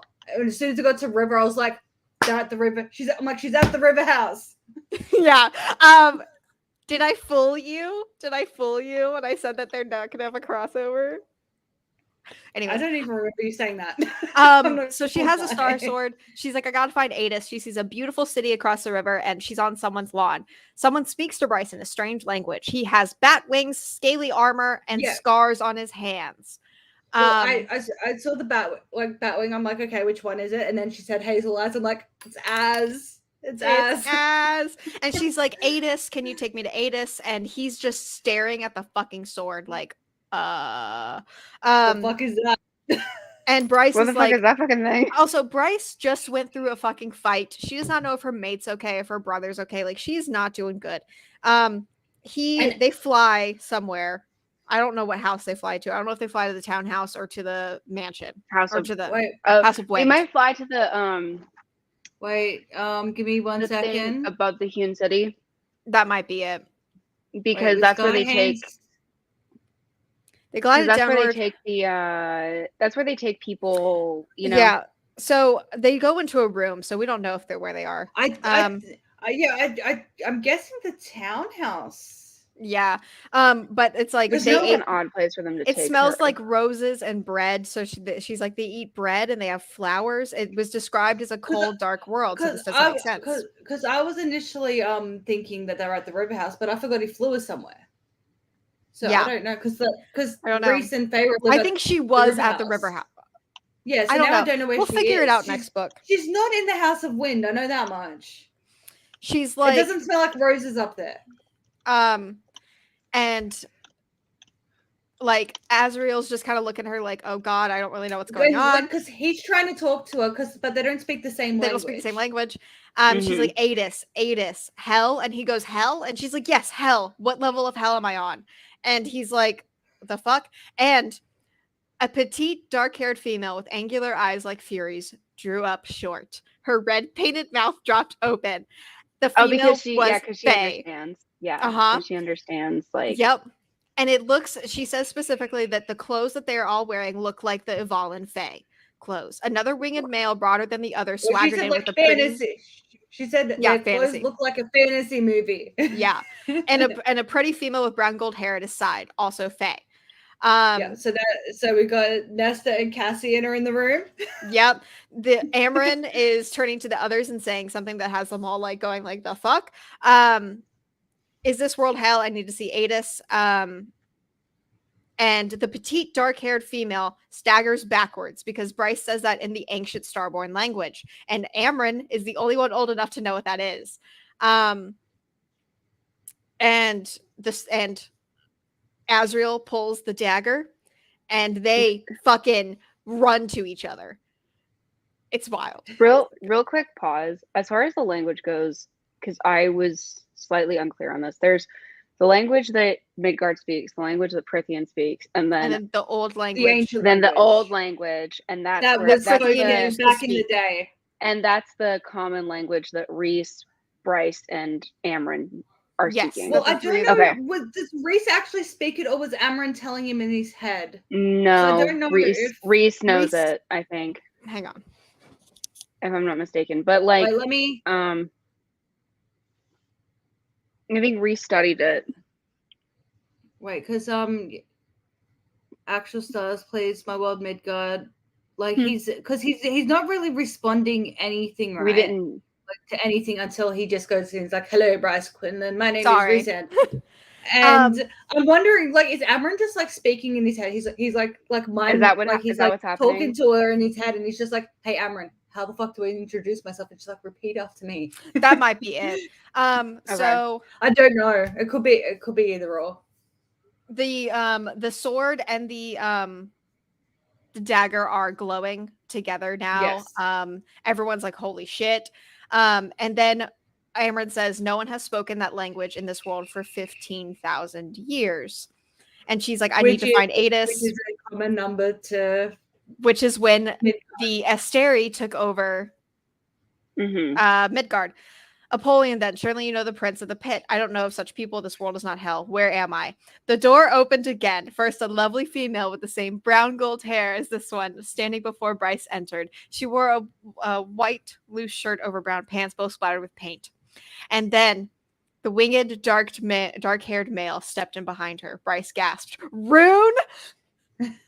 It's not. It's not Rune, but his skin is browner. But the face, the posture, it was her brother's. But he has the leathery wings.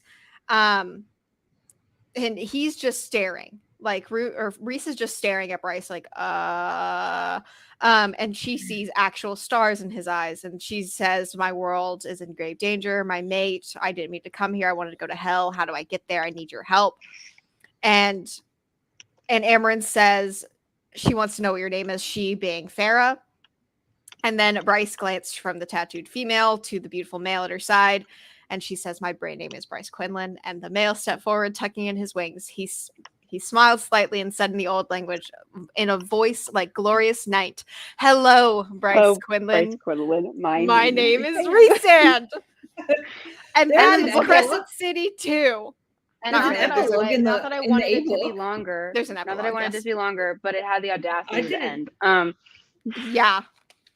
Hang on. I'll just do my notes for the epilogue. Was this in the audiobook? I have no memory of this epilogue. Ethan. Oh, it's just Ethan learning what happened. Yeah, what is it? Shit went down. Rune and Athalar have been taken prisoner by the Asteri. Declan's on the palace feeds. Tharian called from the Death Charger pod to say Cormac's dead. Bryce, she disappeared. You got to hear from Deck. Is she alive? When we last saw her in this world, she was. And he goes and he kidnaps the Alpha Wolf. And then lids fluttering like the Alpha Wolf for every inch toward awakening the lost Fendi air opened her eyes. Yep. And that is Crescent City 2. And we still have so many sorry. I feel like this book didn't need the epilogue. I feel like it should have just ended with "Hello, Bryce Quinlan. My name is." I know. That's so much more. Yeah, if you have an ending line that strong, just leave it there. Yeah, if you have an ending that strong with something that people have been theorizing about and dreaming about for fucking years, chuck the epilogue in before the prologue. Make that the prologue of next book.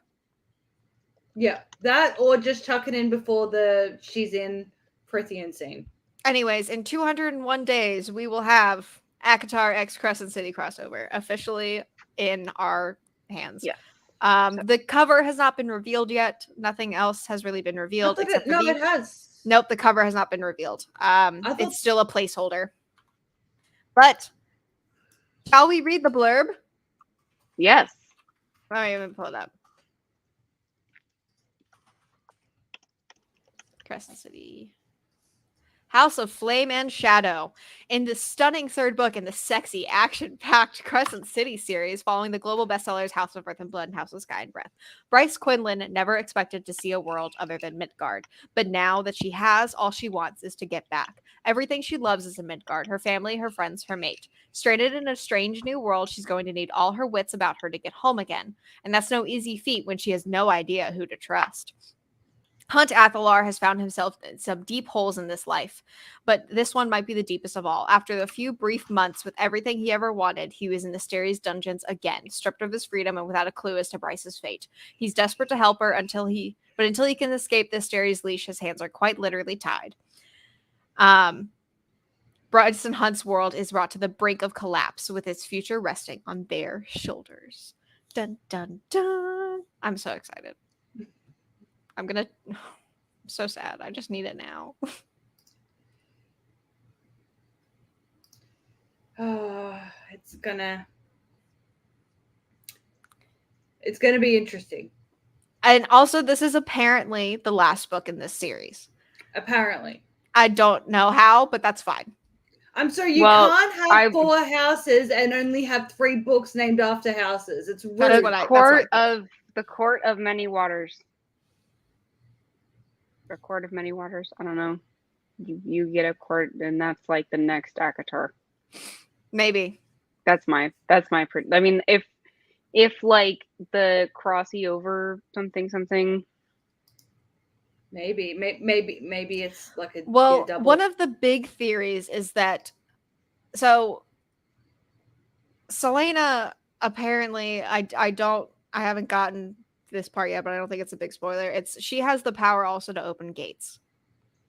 So the theory is that that's going to happen, and then we also get a Celaena Sardathian enters the chat. And I'm just gonna. They all had the same personality, so I don't know what's gonna happen if they actually no. They're Celaena. I wouldn't say that Bryce and Rhys have or Vera. No, I wouldn't say they have the same personality. No, Bryce is more entitled than Feyre, I feel. But Amren and Celaena would be BFFs because they both like shiny things. They would fight over their jewelry. It's but yeah, so I think for sure reading the novella series, like the compact novellas first. Mm-hmm. No, Siri. Because that's the original publishing order. She just didn't compile them into one. Yeah. Until I think between book 3 and 4. Yeah. Which a lot of people say to read it then, but I think because you learn a lot of names in the novellas that will come up later in the series. And I really liked the novella, even though it's not a novella, it's a book. But I really liked it. The compilation. Yeah. It got me in my feels. So okay, well, I think I did see like a chick breaking down the pros and like the pros of each, like reading it first, second, third, or fourth. Yes. And she recommended more or less like first or fourth. Her preferred is one or the other, between 3 and 4. But yeah, her second most recommended was reading it first. I think it's so. But that was her personal preference. People are saying that it's more emotional if you read it between 3 and 4. I have to remember what happens. The novellas. Yeah. Apparently because the reasoning was because she resolves the shit that happened, like the leftover shit from the novellas in book 3. So, but like as the reader, you still don't fully actually comprehend what has happened to her, and then you find out. Heir of Fire. Okay. I don't. Doopy. I'm gonna go. I've already read Heir of Fire, so I'm just gonna look at the ending of it and see if I change my mind. Apparently, that's when she gets her closure or something. This bitch never gets closure. I don't know. I don't. I'll see if I can. I'll see if I saved the thingy. Okay. This book isn't chapterized for some reason in my phone. So I have to just like fucking scroll to the end. I think I remember how it ends. But I need to try and remember what this girl looks like so I can recognize this video because I know I saved it. I know I did. I just don't know where.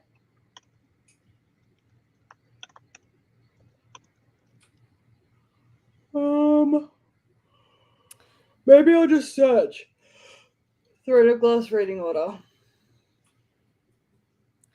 Yeah, I don't know. Wait. I don't know why you would read it between 3 and 4. Okay, I found the thing. I'm gonna send it to you. You can watch this and give me your opinion. No, I just read the last line of the third book, and you gotta read the novellas before that. Yeah, no, oh man, it hurts so much worse. Okay, I'm sending it. Yes, she said if you want your heart. Yeah, she's like if you want your heart completely ripped out, you read it first. Yeah, okay. And that's what I think because I feel like maybe our heart should get ripped out. I rated it. So I've rated pretty much. I've read every Throne of Glass book I've read has been 3 stars for me. The novella compilation was 4. Okay. So I really fucking liked it. So, and altogether it is a full 400-page like book. Yeah, but it's let me what am I doing? Goodreads.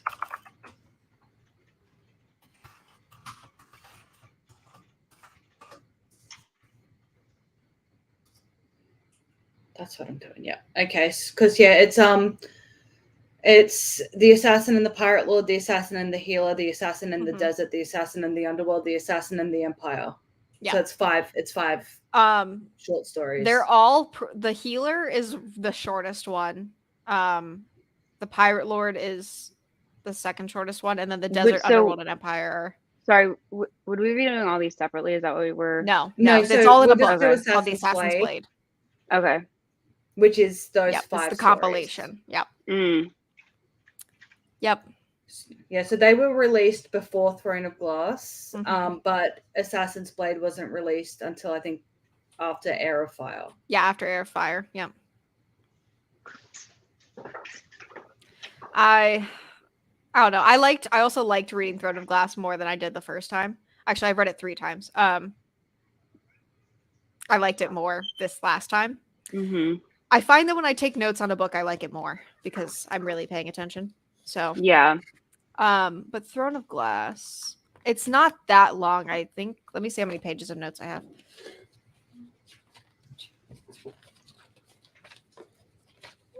Oh, also, Addie, I put a thing in the side 6 for you. pages. Yes, I see. Thank you. It's all my notes for Throne of Glass are only 6 pages long. Compared to the 15 we just went through. And then Assassin's Blade is I think we did okay. 2 hours and 14 5 Yeah. pages for Assassin's with Blade. kitty chats in Yeah, there that's as not bad. well. And then I'm only a few chapters into Crown of Midnight, and I'm 2 pages in. I feel like the third Crescent City is probably going to have a lot longer of a conversation. I want to see it from fucking Amren's or Reese's perspective. I want to see it from someone who knows what the fuck's going on's perspective. So bad. I just want someone to look. I feel like Nesta would be the most appropriate person. I just want her to look at Bryce and go, "What are you wearing? Like, what the fuck is that?" Yeah.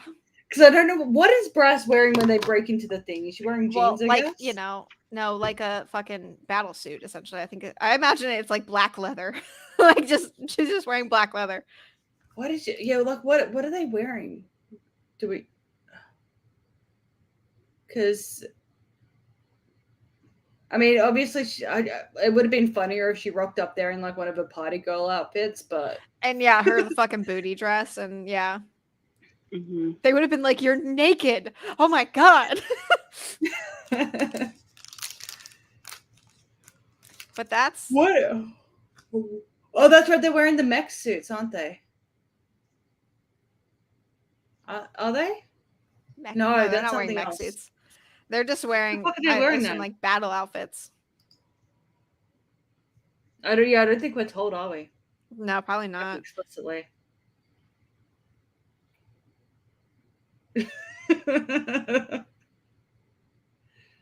I just know Bryce is going to hate Prithian. I'm so excited. She'll probably actually end up somehow liking it, and I'm going to be disappointed, but I hope she's miserable every minute that she's there. I hope she hates it at least for a fucking while. Yeah. Because also, Man, no we one really can like Bryce, understand her. don't we? No one can understand I don't her. like Bryce. No one understands her. She can't understand them. And I hope they send her up to the House of Wind to stay, because like I know it's like now With Nesta and Cassian. Yeah. But like it's huge, right? Like it's the biggest residence that they have. Well, and also the house, is a sentient being. And can you imagine Bryce in this house, and the house is like being a sentient being? And the house is best friends with Nesta, and if like her and Nesta clash, the house is gonna fuck with her. The house is gonna be like, your bed is permanently cold. Yeah, the house would be a bro for both Nesta, sides of your pillow will always be warm. Yeah, I just it's just I love like really minor petty stuff. And both sides of your pillow be just 1 degree like warmer than you want it. Yep. And the soup will always be tepid. All right. So I guess next time, honestly, I think we've had enough of a break. We could probably just jump into, but because we'll get another break, because we'll get Shifting Shadows and everything. So yeah, so we'll do Shifting Shadows, you and me. Addie will be on a temporary 4-week hiatus. Yeah. Yeah, and then we'll go from there. We'll do, I guess, Throne of Glass. Yeah. Unless you watch that video and then decide no, we should. I don't think so, but also. But also, like, so one of the things I'm doing while I'm taking my hiatus is I'm going on my honeymoon. Very excited.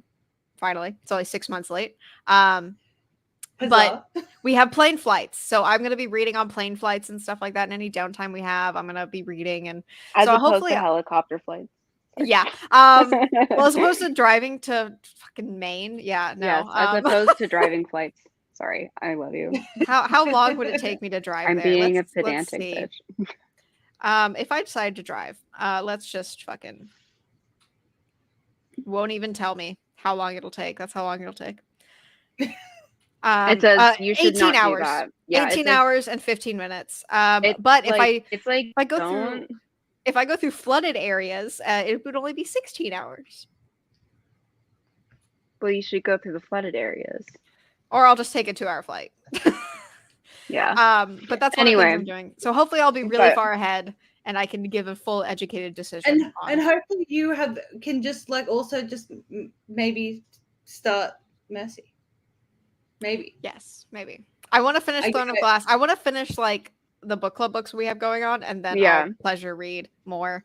Don't worry, it'll take us so long to actually do the book club. Like, well, because there are 8 books in the Throne of Glass series, but they're also that's 8 long. weeks. And it's been taking us longer to do it, like, just because I've been reading slow. Like, because it's been kind of tough for me to actually keep up double speed, because sometimes, like, I'll get tripped up on a couple words and I'll be like, and I'll have to, like, slow it back down to actually get reoriented and stuff. So, well, thankfully the first, let me see when it gets long. I think book 4 is when it gets long. Yeah, but book 4 is like 600 pages. They get progressively longer. It's pretty, they get subtly longer by 100 or so pages every time. All right, so that's what we're doing, and we will. Yeah. We will see you guys next time. Bye. Bye.